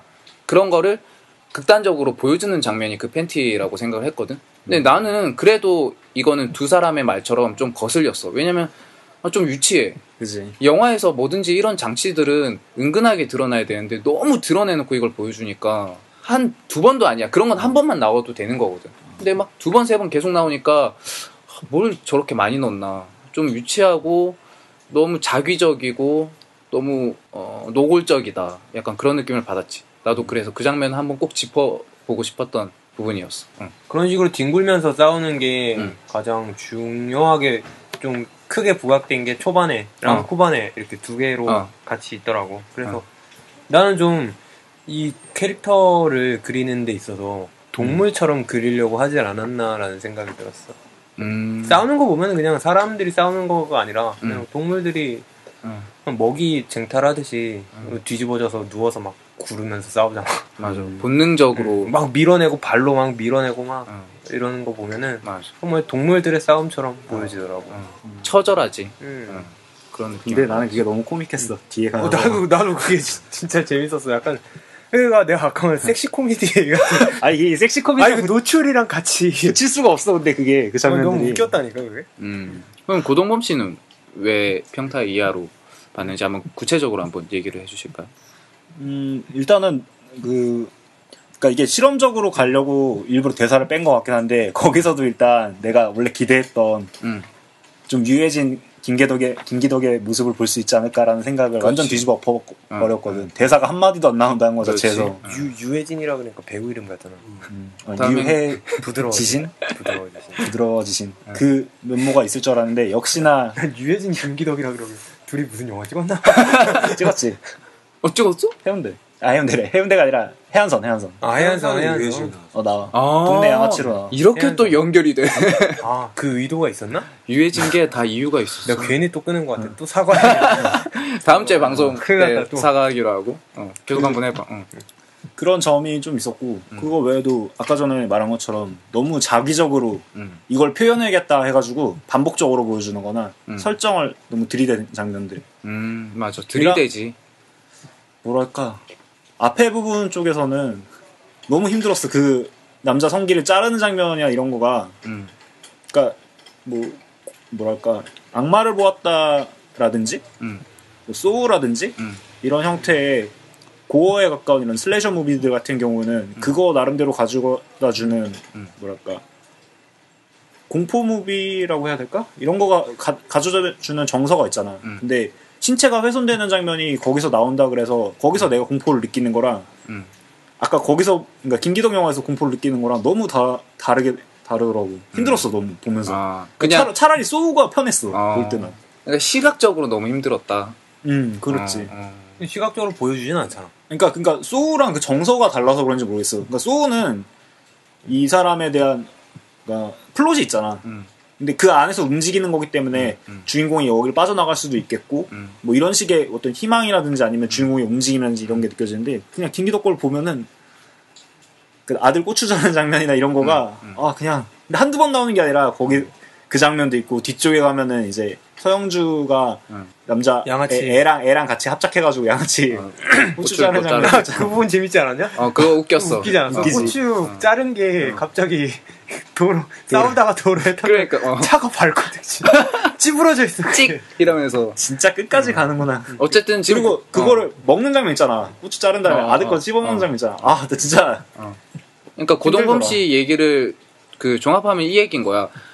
아무리 잔인한 장면이 나와도 그게 러닝메이트처럼 정서랑 같이 가야 되는데 정서보다 이 시각적 자극성이 더 앞질러 가버리니까 계속 시각적으로만 계속 불편한 거지. 계속 그것 때문에 계속 거부감만 계속 생기고. 그리고 이거를 뭔가 내가 말로 표현은 잘 못하겠는데 김기덕 영화에서의 신체 훼손은 다른 영화에서 나오는 신체 훼손이랑 뭔가 좀 급이 달라. 더 힘든 것 같아. 볼 때마다. 나도 이걸 평타 이하로 봤다고 아까 말씀을 드렸는데 나 같은 경우에는 평타 이하인 가장 큰 이유가 어떻게 보면 좀 그 두 분 얘기랑도 반복되는 얘기가 있긴 하네. 그러니까 보면서 계속 왜 굳이? 왜 굳이? 라는 생각을 계속했어. 우리가 보면 대사를 낭비하면 안 된다라는 영화적 법칙이 있잖아. 그리고 이왕이면 설명적인 대사보다 영상으로 풀어나가야 된다라는 법칙이 있잖아. 어떻게 보면 영화상의 룰인 거잖아. 우리가 봤을 때. 근데 이 영화에서는 대신 대사는 없어. 대사가 낭비된 건 없어. 근데 대사 있지. 우와. 그런데 대신에 씬 낭비가 좀 심하다는 생각을 했어. 그러니까 그런 장면이 나옵니다. 그 성기가 없으니까 아들이 성기가 없으니까 돌을 피부에 마찰시켜서 피를 내고 살을 찢어가면서 고통을 줘서 그걸 쾌락으로 승화시켜서 오르가즘을 느끼는 장면들이 있는데 굉장히 그것도 잔인하게 자극적으로 나와. 근데 그런 장면은 자세하게 보여주는 건 한 번만 하면 돼.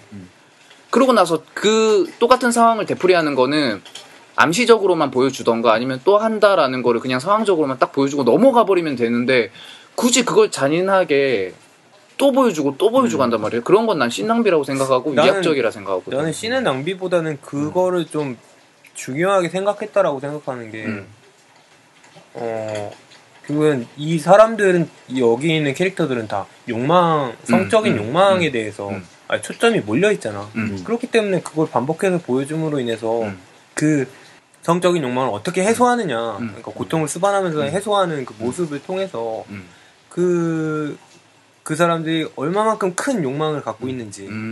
맞아. 그걸 좀 강조하려고 계속 반복해서 보여줬던 것 같아. 그런 강조라는 차원에서 보니까 또 최영 말이 맞는 것 같네. 근데 그렇게 반복적으로 강조를 하고 싶었으면 다른 방식으로 보여줘야 돼. 똑같이 보여주면 안 돼. 어떻게든 다른 방식으로 변신을 시켜서 보여줘야 되는데 똑같이 계속 그 장면이 행위하는 거를 똑같이 보여준다. 살갗이 떨어져 나가는 것도 똑같이 보여주고 고통스러워하는 얼굴의 느낌도 똑같이 보여주고 이런 건 아니지 않나. 나는 좀 그렇게 봤다. 그리고 이게 일반적인 영화의 서사는 진짜 아니야. 그러니까 그 캐릭터들이 가질 수 있는 정서가 너무 어긋나도 너무 많이 어긋나 있다는 생각이 들었거든. 뭐 어떤 장면 같은 경우냐면 처음에 아빠가 불륜을 펴서, 그러니까 바람을 펴서 이제 엄마가 아빠한테 엄청난 치정적인 그런 감정을 가지고 있는 상태인데 그래서 이거를 아버지 꼬추를 자르려고 하다가 거기서 이제 아들한테 그러니까 그 실패하고 아들한테 가서 아들의 성기를 자르잖아. 근데 아들의 성기를 자른 다음에 아빠는 왜 꼬추고 아들은 성기야? 그러니까 처음에 성기라고 말 아니. 와, 아버지도 성기라고 해줘. 너 이 도라에몽 씨. 성기 안 성기. 알았어. 성기라고 할게. 근데 이거 아버지 성기를 자르려다가 실패한 다음에 아들 성기를 자르게 되잖아. 그리고 그걸 씹어 먹은 다음에 야 엄마가 밖으로 나가잖아. 그리고 아버지는 어떻게 해줄까 하다가 그 자기 성기 잘라서 아들한테 제 이식 수술을 해주려고 그런 정보를 계속 찾아보는 장면들이 나오잖아.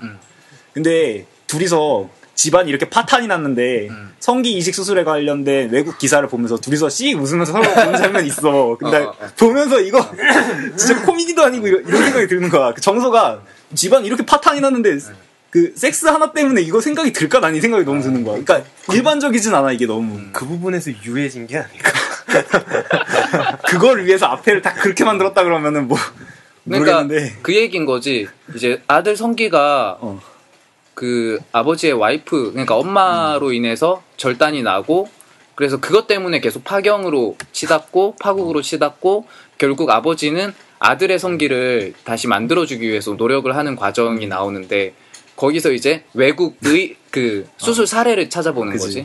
거기서 성기 이식 수술이 성공했다 이 기사를 아들이랑 같이 보는데 둘이 갑자기 회심의 미소. 예스 찾았다. 뭔가 이제 너 성기 생겨. 드래곤볼 7개 찾은 것 같이. 약간 음흉하면서도 이렇게 딱 서로 쳐다보는데 아빠랑 아들이랑 같이 볼 내용도 아니고 그런 상황이 됐는데 그 캐릭터들이 그런 행동을 취하는 것도 되게 어떻게 보면 그 버스터 키튼이나 찰리 채플린이 지향하는 그런 지점을 노린 걸 수도 있긴 한 것 같긴 한데. 그러니까 좋게 말하면 코믹의 지점이 될 수 있고 나쁘게 말하면 정서가 튄다라는 거였지. 그런 장면들의 코미디를 몇 장면을 보기 위해서 이거 본다 그러면 볼만한 것 같아. 근데 나는 보는 그거 한 장면을 위해서 너무 힘들어. 근데 그 아들의 성기 때문에 고심하는 아버지의 입장은 되게 와닿았어. 나는. 그러니까 아들이 성기가 없어진 게 어떻게 보면 바람을 핀 자기 그치. 책임인 거잖아. 그런데 아버지도 남자고 아들도 남자잖아. 그러면 남자라는 동물은 서로 그 성적 욕구에 대해서 공감하는 바가 있단 말이야. 그래서 아들에 대해서 그 점을 걱정을 한단 말이야. 얘가 앞으로는 마스터베이션을 못 하겠구나. 그래서 막 마스터베이션을 하는 방법, 아까도 말했다시피 돌로 자기 몸을 긁어서 쾌락을 느낀다든지 이런 방법을 막 찾아주고 한단 말이야, 아버지가. 근데 그런 아버지의 절박함이 되게 와닿았어. 그러니까 이때까지 보통 극영화에서 보면 아버지는 항상 아들한테 어떤 도덕적이고 윤리적인 것만 가르치는 인물로서 묘사가 되는데 사실 그것만이 아버지와 아들이 공유할 수 있는 부분은 아니라고 생각하거든. 남자 대 남자로서 성적 부분, 사실 남자들은 그렇잖아. 성적 부분을 빼고 인생을 얘기할 수는 없잖아. 그런 것들을 서로 이렇게 공유하는 그런 느낌이 들어서 그런 부분은 조금 와닿기는 했었어. 나는. 사실 근데 한국 사회에서 부자지간에서 성적인 거에 대한 공유하는 걸 하진 않잖아. 그래, 내가 우리 아버지랑 나 사이의 문제가 좀 그래. 우리 아버지는 교육자셔. 교육 공무원이셔. 그러시지. 근데 TV에서 같이 옛날에 그 마스크란 영화가 나왔었거든. TV에서. 그 영화를 둘이 이렇게 부자지간에 사이좋게 딱 침대에 누워가지고 보고 있는데 그 영화를 보면 딥키스하는 장면이 나와. 신캐리랑 여자랑. 분위기 뻘쭘해지잖아. 갑자기 아버지가 TV가 절묘하게 가려지게 발을 싹 올리더니 우리 발 크기 재볼까?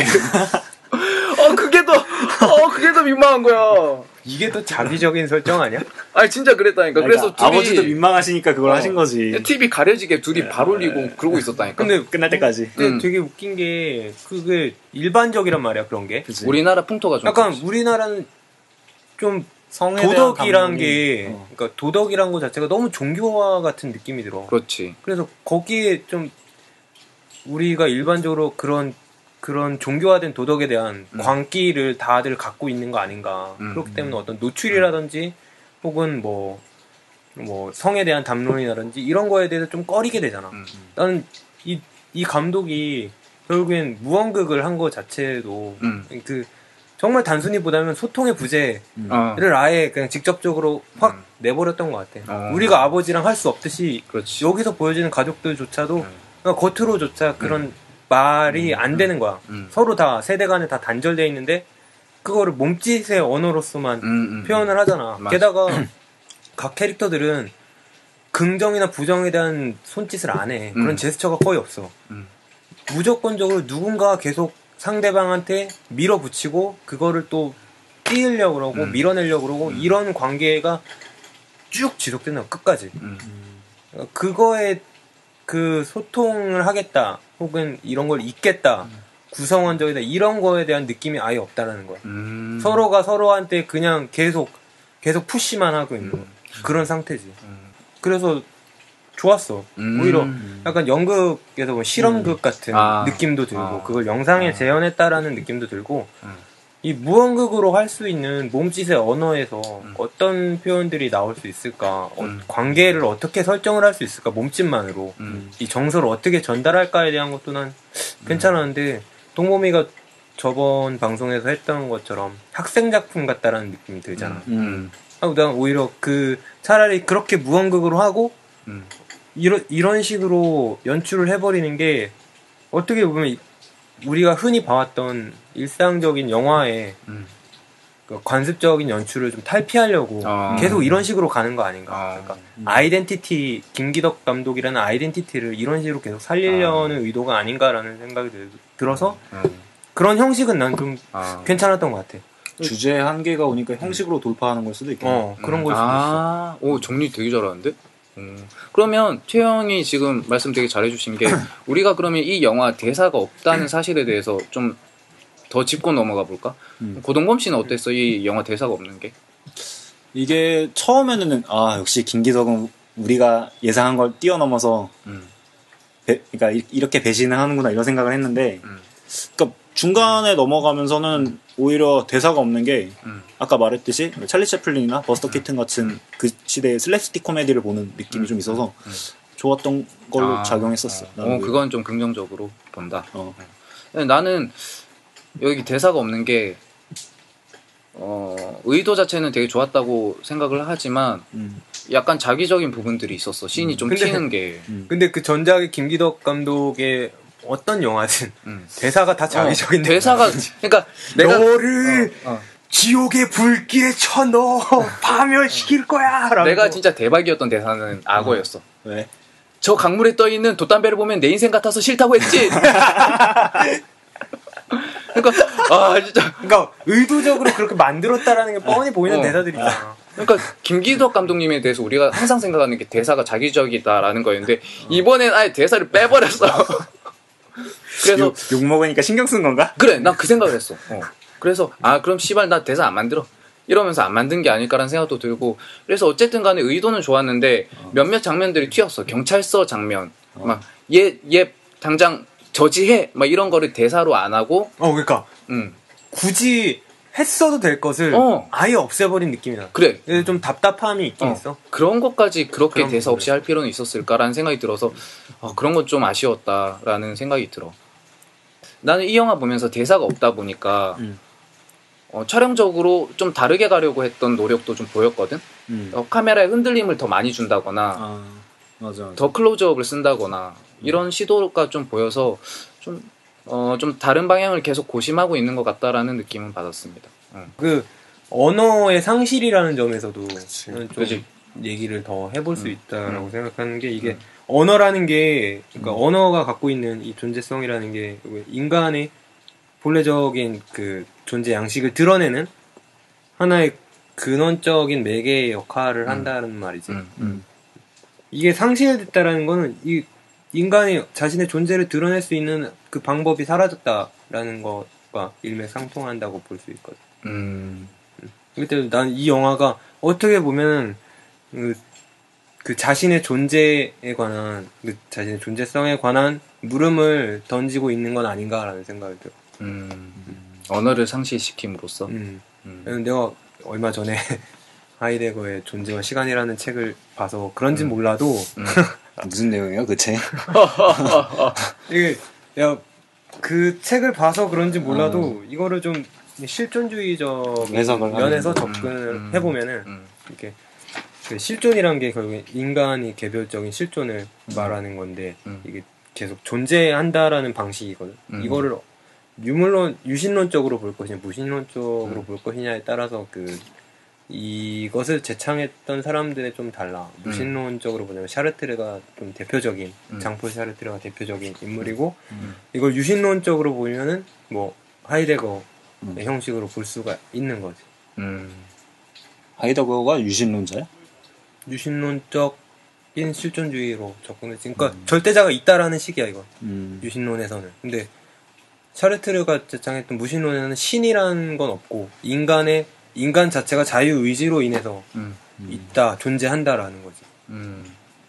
그런 어떤 철학적 사유가 이 영화와 어떻게 연관이 되는지 한번 더 자세하게 말씀을 해주시죠. 그러니까 그 고통을 수반하는 쾌감이라는 거, 그리고 언어로서 표현을 할 수 없다라는 거, 그런 게 어떻게 보면 이 실존주의자들이 말하는 실존적인 체험이랑 좀 비슷하게 볼 수 있다고 봐. 내가 살아있다라는 걸 느낄 수 있는 부분이 뭐 여기서 말하는 뭐 고통이나 이런 걸로 하이데거 같은 경우는 뭐 죽음의 경험, 뭐 샤르트르는 책으로도 나와 있듯이 구토가 있었고, 그리고 마르셀은 종교적인 근본 체험, 그러니까 그런 신비, 우리가 무슨 뭐 영적인 체험이라든지 이런 거. 칼 야스퍼스는 죽음, 고통, 그런 한계적인 상황에서 오는 존재의 연약함, 뭐 인간의 파멸, 그런 것에 대한 체험으로서 자신의 실존을 뭐 말할 수 있다라고 하는데, 그리고 난 티저에서 우리가 많이 기대했던 김기덕의 액션씬 장면의 비밀이 밝혀졌잖아. 뭐지? 학교 친구들이었나? 걔네들이 얘가 성기가 잘린 그 남자 주인공 이름 뭐지? 그 배우 이름이? 어쨌든 뭐 그 아들이 성기가 잘린 아들이 화장실에서 오줌을 누는데 그 오줌 누는 게 제대로 안 나가잖아. 그러니까 계속 튀어가지고 변기에 묻고 그러지. 신발에 막 계속 묻으니까 옆에서 오줌 넣은 그 걔가 이렇게 보고 쟤 왜 저러지 하고 그걸 보잖아. 그 다음에 그거 한 번 해가지고 붙들려가지고 그 바지 내려져가지고 성기 잘린 거를 친구들한테 보여주는 장면까지는 뭐 그래 그럴만해. 근데 얘네들이 만날 때마다 자꾸 바지 내려가지고 볼라 그러잖아. 근데 말 한마디도 안 해. 근데 그런 거를 막으려고 아빠가 하지마 하면서 가는 장면이잖아 그게. 하지마. 나는 그 장면이 참 그러니까 되게 엄청난 의미가 들어있을 거라고 생각하고 딱 봤는데 뭐 부성애를 표현한 장면이라고 말할 수는 있겠지만 그냥 코믹했어 보다가. 그렇지. 내가 제일 코믹했던 건 그거야.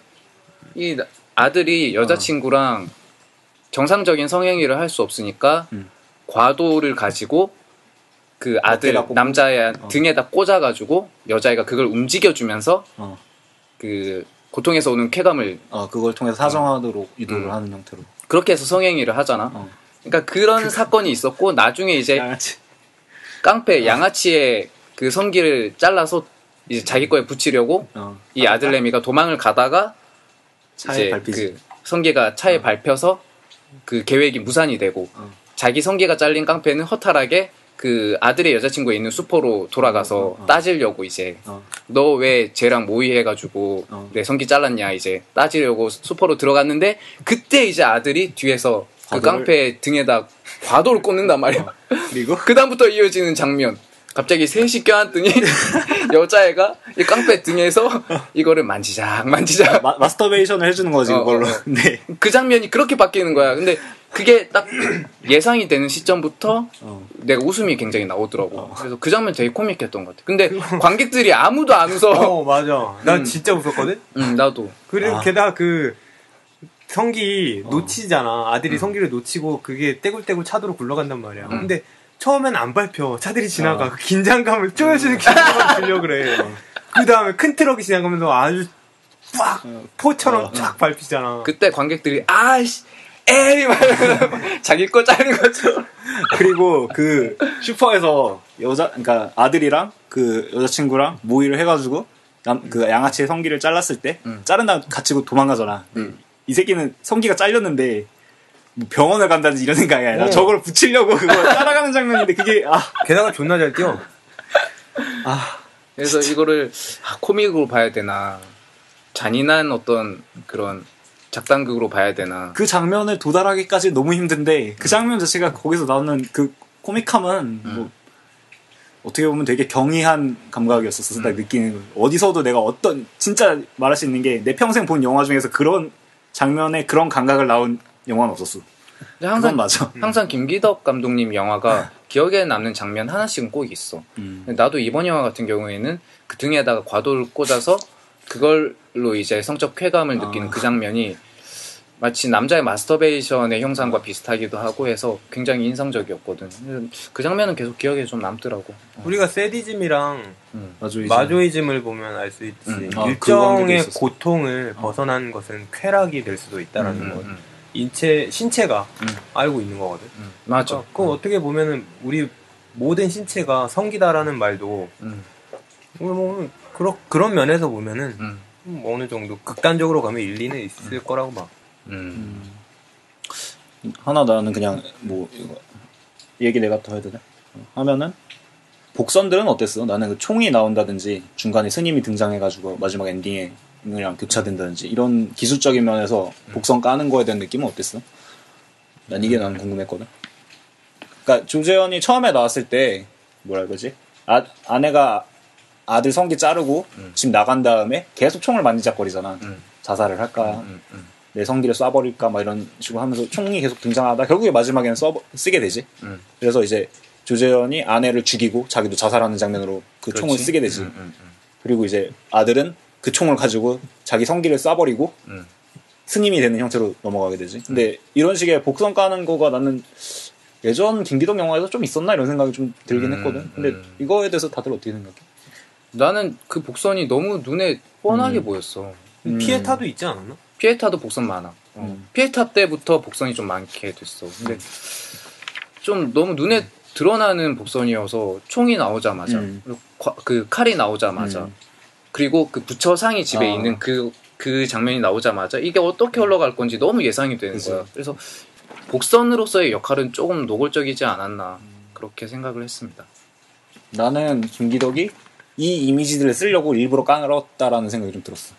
그러니까 앞에 장면 때문에 한 게 아니라 마지막에 나오는 그 엔딩 씬에서의 그 부처님을 위해서 앞에 그걸 맨 처음에 생각을 하고 그 앞에 장면을 만든다는 형태로 다 만들어진 느낌이 있었거든. 총 같은 경우에도 총으로 자살하는 장면들이랑 쏘는 장면들 이미지를 먼저 생각하고 그 앞에 장면 쪽에다가 이제 조재현이 총을 가지고 노는 장면들 같은 걸 배치한 느낌. 그러니까 아까 말한 대로 보면 너무 드러나게 깔았다는 거지.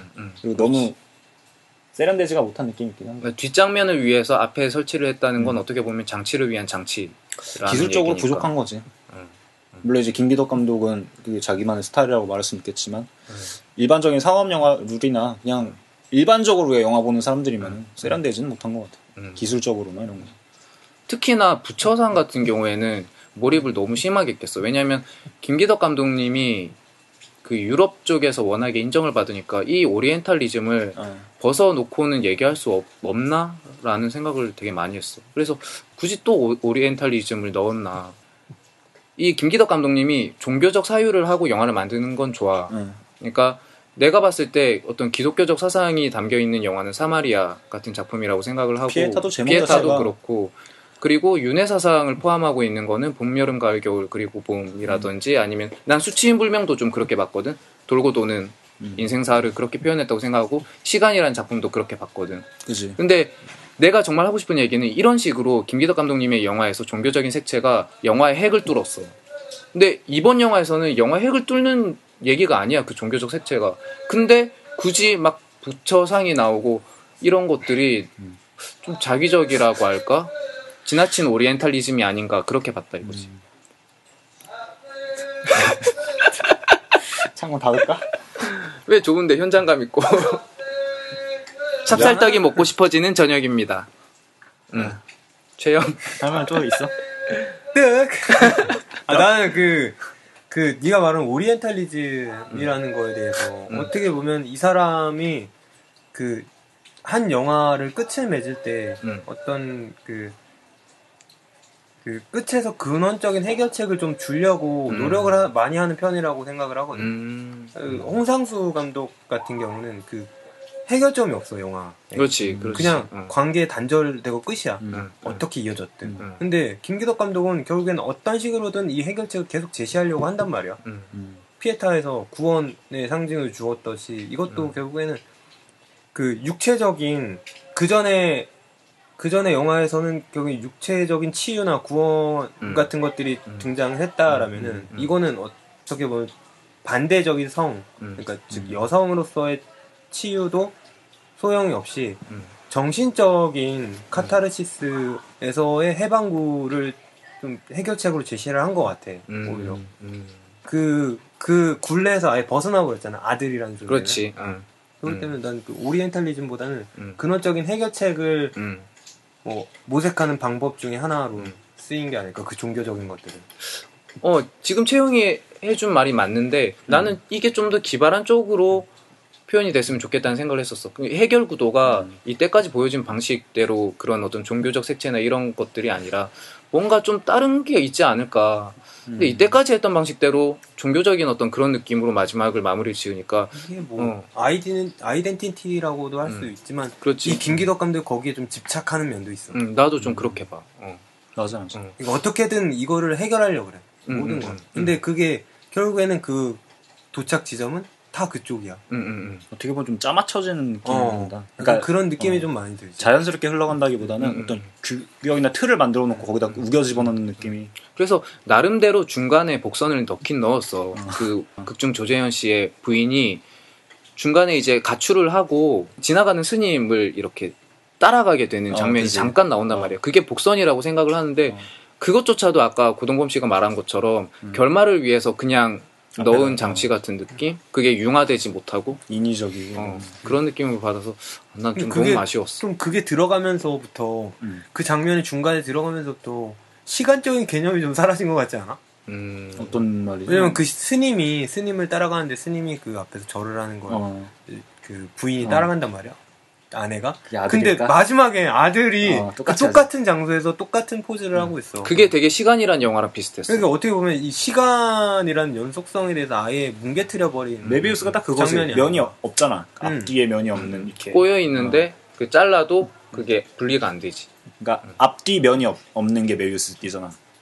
그러니까 앞뒤 면이 없다고 동그라미의 모양의 면이 있으면 꼬여 있잖아 한쪽에. 안과 밖이 있는데 메비우스는 안과 밖에 없고 한 면으로 돼 있는 거잖아 이게. 그렇게 뭐 표현한 걸 수도 있겠다. 일부러 집어넣었다고 우리가 지금 생각하고 있었는데 그렇게 넣는 게 근데 이것도 제목에 끼워 맞추는 거 아니야? 약간 그렇게 생각하면 그렇게 돼 또. 근데 지금 그러니까 어쨌든 어떻게 보면 이 영화는 구조적인 해결점을 아예 못 찾고 있어. 일부러 근데 또 거기다 메비우스라는 타이틀을 달아서 틀 안에 만들어 놓고 그 안에서 이렇게 되게 끝만 나눠 놓고만 있지. 결국엔 이 영화 자체로서는 플롯의 구조적인 문제가 너무나 많지만 그냥 감독이 말하고 싶었던 것을 좀 아예 드러내놓고 표현을 하려고 만들어버린 것 같아요. 그리고 막 마지막에 라스트 씬에 이렇게 본단 말이야. 카메라를 직시한단 말이야. 맞아. 예전에 우리 봤었던 400번의 스타에서 그 장면 똑같네. 앙뚜안느가 바다로 막 달려간 다음에 카메라로 직시하는 방 스톱 딱 되면서 영상이 약간 그런 해방감 같은 걸 주는 것 같았어. 봉준호 감독님도 그거 되게 좋아해. 그래서 난 그 장면이 딱 생각이 나더라고. 근데 페이드아웃은 시켜주잖아. 갑자기 정지 화면으로 끝내진 않잖아. 봉준호 감독은. 이건 영화다 이렇게 생각하고 끝내주는데 그거는 좀 뭐 예술적인 취향이니까 뭐 어떻게 그거 마지막에 아들이 좀 웃어. 흡족하게. 역시 해방감이 아니었나. 그리고 나는 아마 김기덕 감독이 이 작품 구상하기 전에 홍상수 영화를 봤을 거라는 생각을 좀 했었어. 아 왜? 되게 홍상수스럽지 않아? 섹스에 집착하는 남자들 그거를 김기덕이 홍상수 영화를 찍으면 이렇게 되지 않을까 이 생각을 많이 하더라고. 나는 그거를 오히려 강간이 나오든지 이런 강한 장면들을 더 섞어가지고 그건 김기덕 스타일 김기덕 스타일 김기덕 스타일이고 이제 그게 이제 홍상수 영화에 대한 소재를 김기덕이 푼다면 이렇지 않을까라는 생각을 하고. 나는 그 영화가 떠올랐어. 마이클 패스벤더가 주연으로 했던 쉐임이라는 영화가 있잖아. 근데 그 쉐임이라는 영화 보면 난 너무 좋았던 게 뭐냐면 영화 자체는 좀 재미없어. 근데 좋았던 점이 사람들은 의례적으로 성적 욕망이나 이런 것들을 사치로 보는 경향이 있어.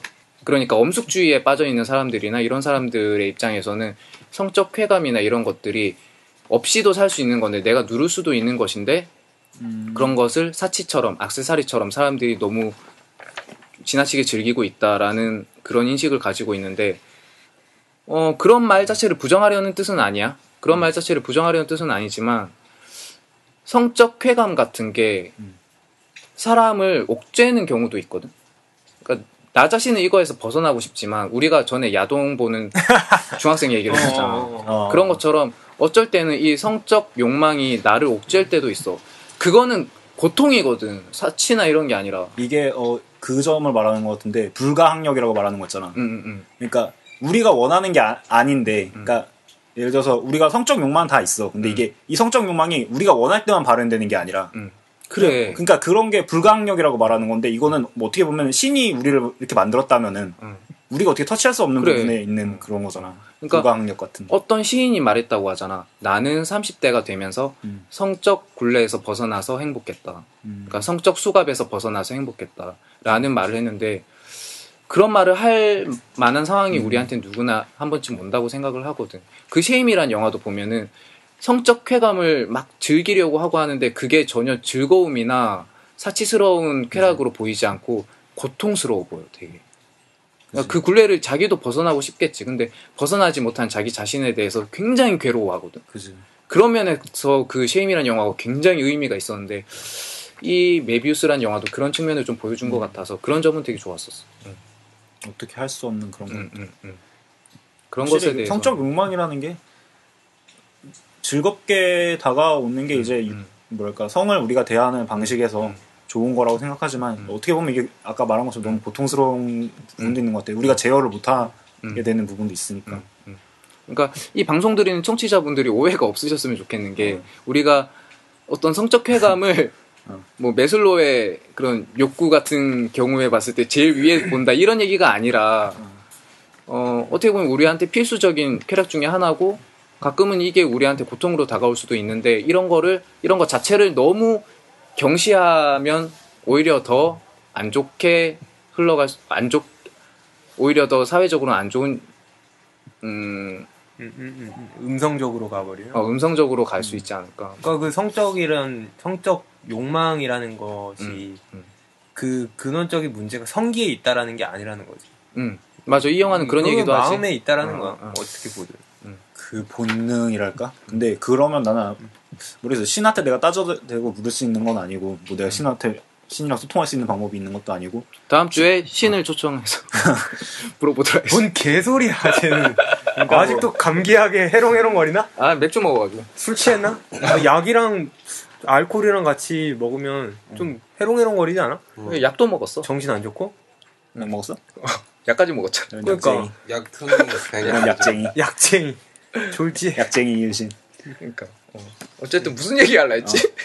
그러니까 성적 욕망에 우리가 갇혀 있는 건데 우리가 이거 불가항력적으로 이거 어떻게 할 수 없는 부분에 대해서도 이게 우리가 물론 즐기는 부분도 있지만 이게 너무 구속으로 다가올 때도 있다는 그렇지. 그 점이 너무 싫다는 건데 이거를 생각해 볼 수 있는 점이 여기 이 영화에 있다는 거. 그래서 난 오히려 이게 희망의 메시지를 좀 주는 게 아닐까.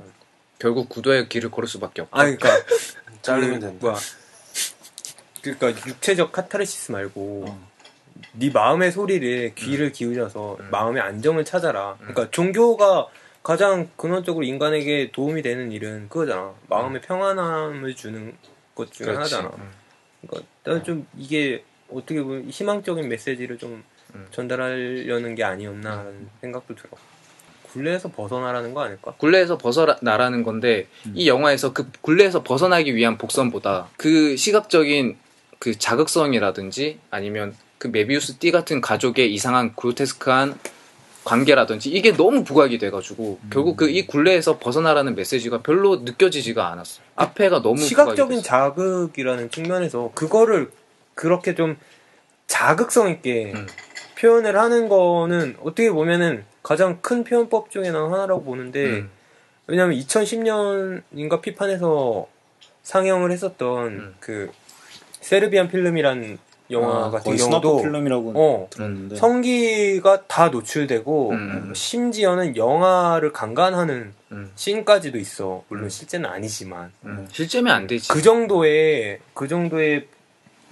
어떻게 보면 누가 보면은 뭐 시각적인 폭력이라고 하겠지만 그 정도의 어떤 자극으로서 무언가를 강하게 말할 수 있을 만큼의 그거를 대변해 주는 거 아닐까? 나는 좀 그런 측면에서는 그런 좀 시각적인 자극은 그만큼은 줘야 된다고 생각해. 그리고 솔직히 보면은 굳이 그렇게 막 신경 쓸 만한 것들도 아니야. 왜냐면 이미 우리가 공중파 드라마에는 정서적으로는 그거에 다 노출이 돼 있어. 배다른 형제, 혼전 임시 아니면 혼의 정사, 혹은 뭐 배다른 아이들끼리의 서로 몰랐던 그 형제자매? 막장 드라마 보면 남매의 결혼 이런 식의 정서는 다 돼 있는데 굳이 왜 정서적인 것은 그런 말을 안 하면서 시각적인 것에만 말을 하냐는 그렇지. 그런 문제야. 건 있지. 맞아. 정서의 폭력성이란 것도 있거든. 만약에 이게 동등한 가치로서 잰다면은 그것도 분명히 제재는 해야겠지. 제재하지는 않길 바라지 마. 나는 둘 다 똑같이 제재 안 하기를 어느 정도 굉장히 이중적인데 좀 하라는 거야 말하는 거야. 하지 말라는 거야. 방금 전까지 비판이었잖아. 그러니까 우리의 정서는 그만큼의 의식 수준이 이미 이만큼 와 있는데 그거를 그 전 세대의 정서로서 시각적인 거는 끊어버린다는 건 난 말이 안 된다라고 생각해. 근데 난 이미 그런 폭력이나 그런 자극은 이미 다 노출돼 있어. 뉴스에서조차 맞아. 만성화돼 있는 것 같아. 나도 그렇게 생각은 안 했는데 또 이렇게 생각하니까 이미 우리의 자극은 어느 정도 받아들일 준비는 다 돼 있단 말이야. 그게 3분 자른 거에 대해서 지금 열받아서 얘기하는 거지. 그게 강제적이든 아니면은 뭐 자의적이든 결국에는 우리는 어느 정도의 자극은 받아들일 수 있는데 그거를 그 사람 어떤 이상한 그 멍청한 노인네들의 잣대로서 그거를 평가하는 거는 좀 난 아닌 것 같아. 시각적인 건 우리들이 충분히 필터로서 걸릴 수 있어. 그게 노출이 됐다 안 됐다라고 해서 이게 어떤 그 큰 자극이다 정서에 그런 큰 영향을 끼친다 심지어는 뭐 구토를 유발한다. 이런 건 난 좀 너무나 말이 안 된다라고 생각해. 이게 시대상에 따라서 계속 달라지는 거잖아. 정서 자체도. 맞아. 이제는 좀 받아들일 수. 근데 아직까지는 나는 뭐 형한테 반대하는 것도 아니고 나도 3분짜리 잘린 거 다시 붙여서 복원해서 틀어주면 좋겠는데. 왜냐면 내가 그게 잘렸기 때문에 아버지가 아들에 대한 게 그냥 질투라고밖에 생각이 안 들어. 네. 그 정서가 거기서 잘린단 말이야. 지금 채영이 얘기한 거에 나도 전적으로 공감을 해. 굉장히 의미 있는 얘기를 해줬어. 근데 이 메비우스 영화 같은 경우에는 조금 오바됐다라고 난 생각을 했던 게 뭐냐면은 처용가의 예를 들면 좋을 것 같아. 처용가를 보면 그 남편이 집에 들어가려고 하니까 발이 4개였다. 더 이상의 묘사가 없어. 근데 난 그게 너무 좋았거든. 거기서 섹스 씬을 보여줄 필요가 있냐 이거야. 우리가 메타포로서 다 던질 수 있는 것들이 있단 말이야. 그런 식의 예술적으로 이렇게 뭐랄까. 그래서 이제 귀신이 표현할 수 있는 것도 있는데. 그래서 이제 그 귀신 도깨비가 그 처용의 그 너그러운 마음을 보고 이제 처용의 얼굴이 있는 집은 처용의 집이구나라고 알고 이제 너희 집은 내가 건들지 않겠다. 그렇게 해서 탄생한 게 부적이잖아. 처용가에서 부적에 대한 그 유래가 그렇게 나온단 말이야. 그 이상의 섹스씬이 안 나와. 뭐하러 그 섹스씬이 들어가야 되냐 이거야. 이 영화에서는 근데 결국엔 조재현이 연기한 그 남편의 역할은 자기도 죽고 아내도 죽는 극단적인 죽음으로 몰고 가는 거야. 그럼 결국에는 그만큼의 커다란 자극이 있어야 하지 않겠어? 아무리 꿈으로 연상이 됐더라 그래도 나는 그 부분에 있어서는 꼭 들어갔어야 된다고 생각해. 나도 근데 그 3부는 나도 공감해. 너무 좀 안이하게. 맞아. 그리고 그 부분이 또 문제였던 게 갑자기 급전개가 돼. 그래서 맞아, 그거는 최영 말이 맞아. 그 잘린 3부는 좀 문제가 있긴 해. 근데 그런 어떤 다른 부분들, 아까 말했던 자극적인 부분인데 계속 반복되고 이런 것들, 그런 것들은 보여주는 게 의미가 있었냐라는 생각도 조금은 들었어. 그리고 나는 얘기하고 싶은 게 배우들이 연기하는 게 정말 힘들었을 거라는 생각이 들거든. 난이도가 너무 높아 이게. 맞아. 어땠어? 배우들의 연기에 대해서? 대사가 없으니까 연기는 더 좋았던 것 같긴 해. 나는 어색했던 장면들도 좀 있긴 한데 그래도 이제 주연 배우들 같은 경우에는 그 연기하는 걸 보고 이게 무슨 상황이다라는 건 완벽하게 들어왔었어. 그래서 그 본래 목적은 다 달성했던 것 같아. 나는 조재현 씨가 참 좋았던 게 이 배우는 나중에 드니라방처럼 될 수도 있겠다라는 느낌을 조금 받았어. 그러니까 레오 카락스와 드니라방의 어떤 페르소나 같은 느낌으로 이제 계속 김기덕 감독님과 조재현 씨가 같이 갈 수 있지 않을까, 그런 어떤 희망을 좀 봤어. 그러면 우리가 이대로 끝내긴 아쉬우니까 한 줄 평을 한 번씩 다 한번 만들어 볼까? 한 줄 평? 나는 한 줄 평보다는 내가 이거를 보기 전에 마지막 사중주라는 영화에서 나왔었던 처음에 오프닝 시퀀스에서 그 내레이션이랑 같이 나왔었던 T.S. 엘리엇의 시가 있는데 우리한테 소개 좀 해주시죠. 이게 T.S. 엘리엇이라는 시인이 황무지로도 유명하죠. 황무지로도 유명하지. 이게 사중주라는 시인데 일단 어떻게든 해석을 해서 한국말로 읽어보면 현재와 과거 시간은 아마도 미래의 시간 속에 존재하고 미래 시간은 과거 시간에 담겨 있으리. 모든 시간이 영원히 존재한다면 모든 시간은 되돌릴 수 없다. 또는 그 끝이 시작 앞에 있고 끝과 시작이 그 시작 이전과 끝 이후에 항상 있었다고 말할 수 있으리. 모든 것은 영원한 현재다. 그래서 난 메비우스를 보면서 이게 시간의 영속성에 관해서 아예 탈피를 해서 결국에는 가장 가까운 지금의 현재를 계속 보여주는 게 아닐까라는 생각이 들었어. 이걸 보고 그걸 봐서 그런지 몰라도. 그러니까 시간이 동시에 존재한다는 과학적 이론도 있잖아. 그런 것처럼 나는 이 시가 단순히 어떤 시상이 떠올라서 쓴 것만은 아니고 어떤 과학적 사유도 보태어져 있는 건 아닌가, 괜히 그냥 감히 한번 예상을 해볼 수 있을 것 같고.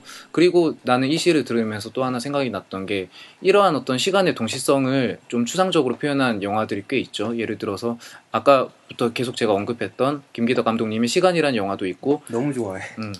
난 너무 좋아하는 거야. 이 방송 계속 나오고 계속 나오고 있어. 그리고 모롤랜드 드라이브. 그 영화도 어떻게 보면 시간의 동시성을 표현한 영화이기 때문에 청취자분들 중에 그러한 어떤 추상적 표현을 좋아하시는 분들이 있다면 그 두 영화를 한번 꼭 참고해 주셨으면 좋겠습니다. 하지만 영화가 어려운 감도 있기 때문에 모롤랜드 드라이브 같은 경우에 좀 어렵기 때문에 정말 매니악한 영화를 좋아하시는 분들은 한번 보시면 좋지 않을까. 데이빗 린치를 사랑하시는 분들은 데이빗 린치를 사랑하시는 분들은 꼭 보셔야 될 영화입니다. 이거는. 그럼 고동범 씨는 어떻게 한 줄 평 할 수 있을까? 나는 한 줄 평 하면은 분명히 좋은 지점은 있는데 거기까지 도달하기까지가 너무 힘든 영화. 나는 한 줄 평을 이렇게 할게. 난 짧게 할게. 왜 굳이? 이게 내 한 줄 평입니다. 왜 굳이 이렇게 했냐? 그러니까 이렇게 그러면 우리가 이 영화에 대해서도 리뷰를 마치도록 하고 이제 다음 방송을 위한 예고편을 결정을 해야 되죠. 어떤 영화로 하면 좋을까요? 근데 이게 추석이 껴있어서 그렇죠. 아무래도 다음 주에 방송하기는 좀 힘들 것 같고 추석은 다들 가족과 함께 한가위만 같아라. 한가위만 같아라. 쓰레기 방송은 멀리. 그래서 다음 주는 청취자분들께는 죄송하지만 한 주를 쉬도록 하고 다다음 주에 다시 여러분을 찾아뵐 건데 그때 우리가 가지고 올 예고편이 소리 없이 무서운 영화 컨저링. 그렇죠. 컨저링이라는 영화를 가지고 저희가 예고편 리뷰를 소리 하게 없이 될 것입니다. 잘못했다. 카피야 그게? 소리 없이 잘못했다. 소리였어? 무서운 장면이 없는 무서운 영화. 그렇죠. 컨저링. 무서운 장면 없이 무서운 영화 컨저링을 가지고 예고편 리뷰를 하도록 하겠습니다. 그리고 2부에서는 저희가 뭐죠? 관상. 그렇죠. 보고 와서 후기를 하도록 하겠습니다. 그렇죠. 2부에서는 관상 후기를 하도록 하겠습니다. 소리 없이 무서운 영화 메비우스 아니야? 메비우스 초반. 소리 없이 무섭긴 하더라. 이게 그렇게 연결이 되는? 무서운 장면 없이 무서운 영화. 그렇게 컨저링 예고편 리뷰 그리고 관상 후기 그렇게 다다음 주에 여러분을 찾아뵙도록 하고요. 그러면 오늘 방송을 여기서 마무리하도록 하고 끝내기 전에 말씀드리고 싶은 것은 오늘 방송이 우리가 좀 자극적인 얘기들이 많았단 말이야. 그래서 이런 것들에 대해서 좀 후배위라든지 후배의라 그런 거지 형 지금. 후배의 성기라든지 그래서 이런 부분에 대해서는 조금 자쥐라든지 양해를 해주셨으면 좋겠고 왜냐하면 저희가 질이라든지 오늘 다룬 영화 자체가 워낙에 성과 관련된 영화이기 때문에 저희가 표현 자체가 조금 다소 자극적인 면이 있었는데 청취자분들이 그런 거에 대해서는 조금 양해를 해서 들어주셨으면 좋았을 것 같고 저희가 해석하거나 뭐 이렇게 말을 하는 것 발언했던 것들은 다 서로 각자의 자의적인 해석에 따른 거기 때문에 굳이 큰 영향을 받지 않으시길 그렇습니다. 바랍니다. 그리고 저희가 김기덕 감독님에 대해서도 약간 조금 아쉬웠다는 목소리를 좀 많이 냈는데 이거는 왜냐면 저희들 자체가 김기덕 감독님을 되게 존경합니다, 사실. 그렇기 때문에 는 아닌데. 근데 뭐 고동범 씨 같은 경우에도 굉장히 존경한다고 저번 애정을 방송에서 가지고 애정을 가지고 있기 때문에 동경하거나 애정을 갖고 있거나 우리가 다 이런 입장이기 때문에 어떻게 보면 그만큼 또 메비우스라는 영화에 실망을 했기 때문에 약간 세게 말한 경향도 조금 있습니다. 그러니까 뭐 김기덕 감독님에 대한 힐라는 아니니까 그런 거에 대해서 좀 오해 없으셨으면 좋겠고 다 까놓고 그러게 뒤늦은 완전 수습 개 같다 족 같다 이런 얘기 다 해놓고 미친놈 이런 이제 얘기 우리는 미친놈이라 그랬지 맞아. 근데 그 정도까지의 상상력이지 않을까라는 수습을 해봅니다. 그런 거를 필터링해서 들어주셨으면 좋겠습니다. 그러면 우리는 닭을 먹으러 갈 테니까 여러분들도 알아서 맛있는 식사를 하시기 바라고 오늘 방송 여기서 마치도록 하겠습니다. 감사합니다. 한가위 잘 보내세요. 잘 보내세요. 봅시다. 감사합니다. 수고하셨습니다.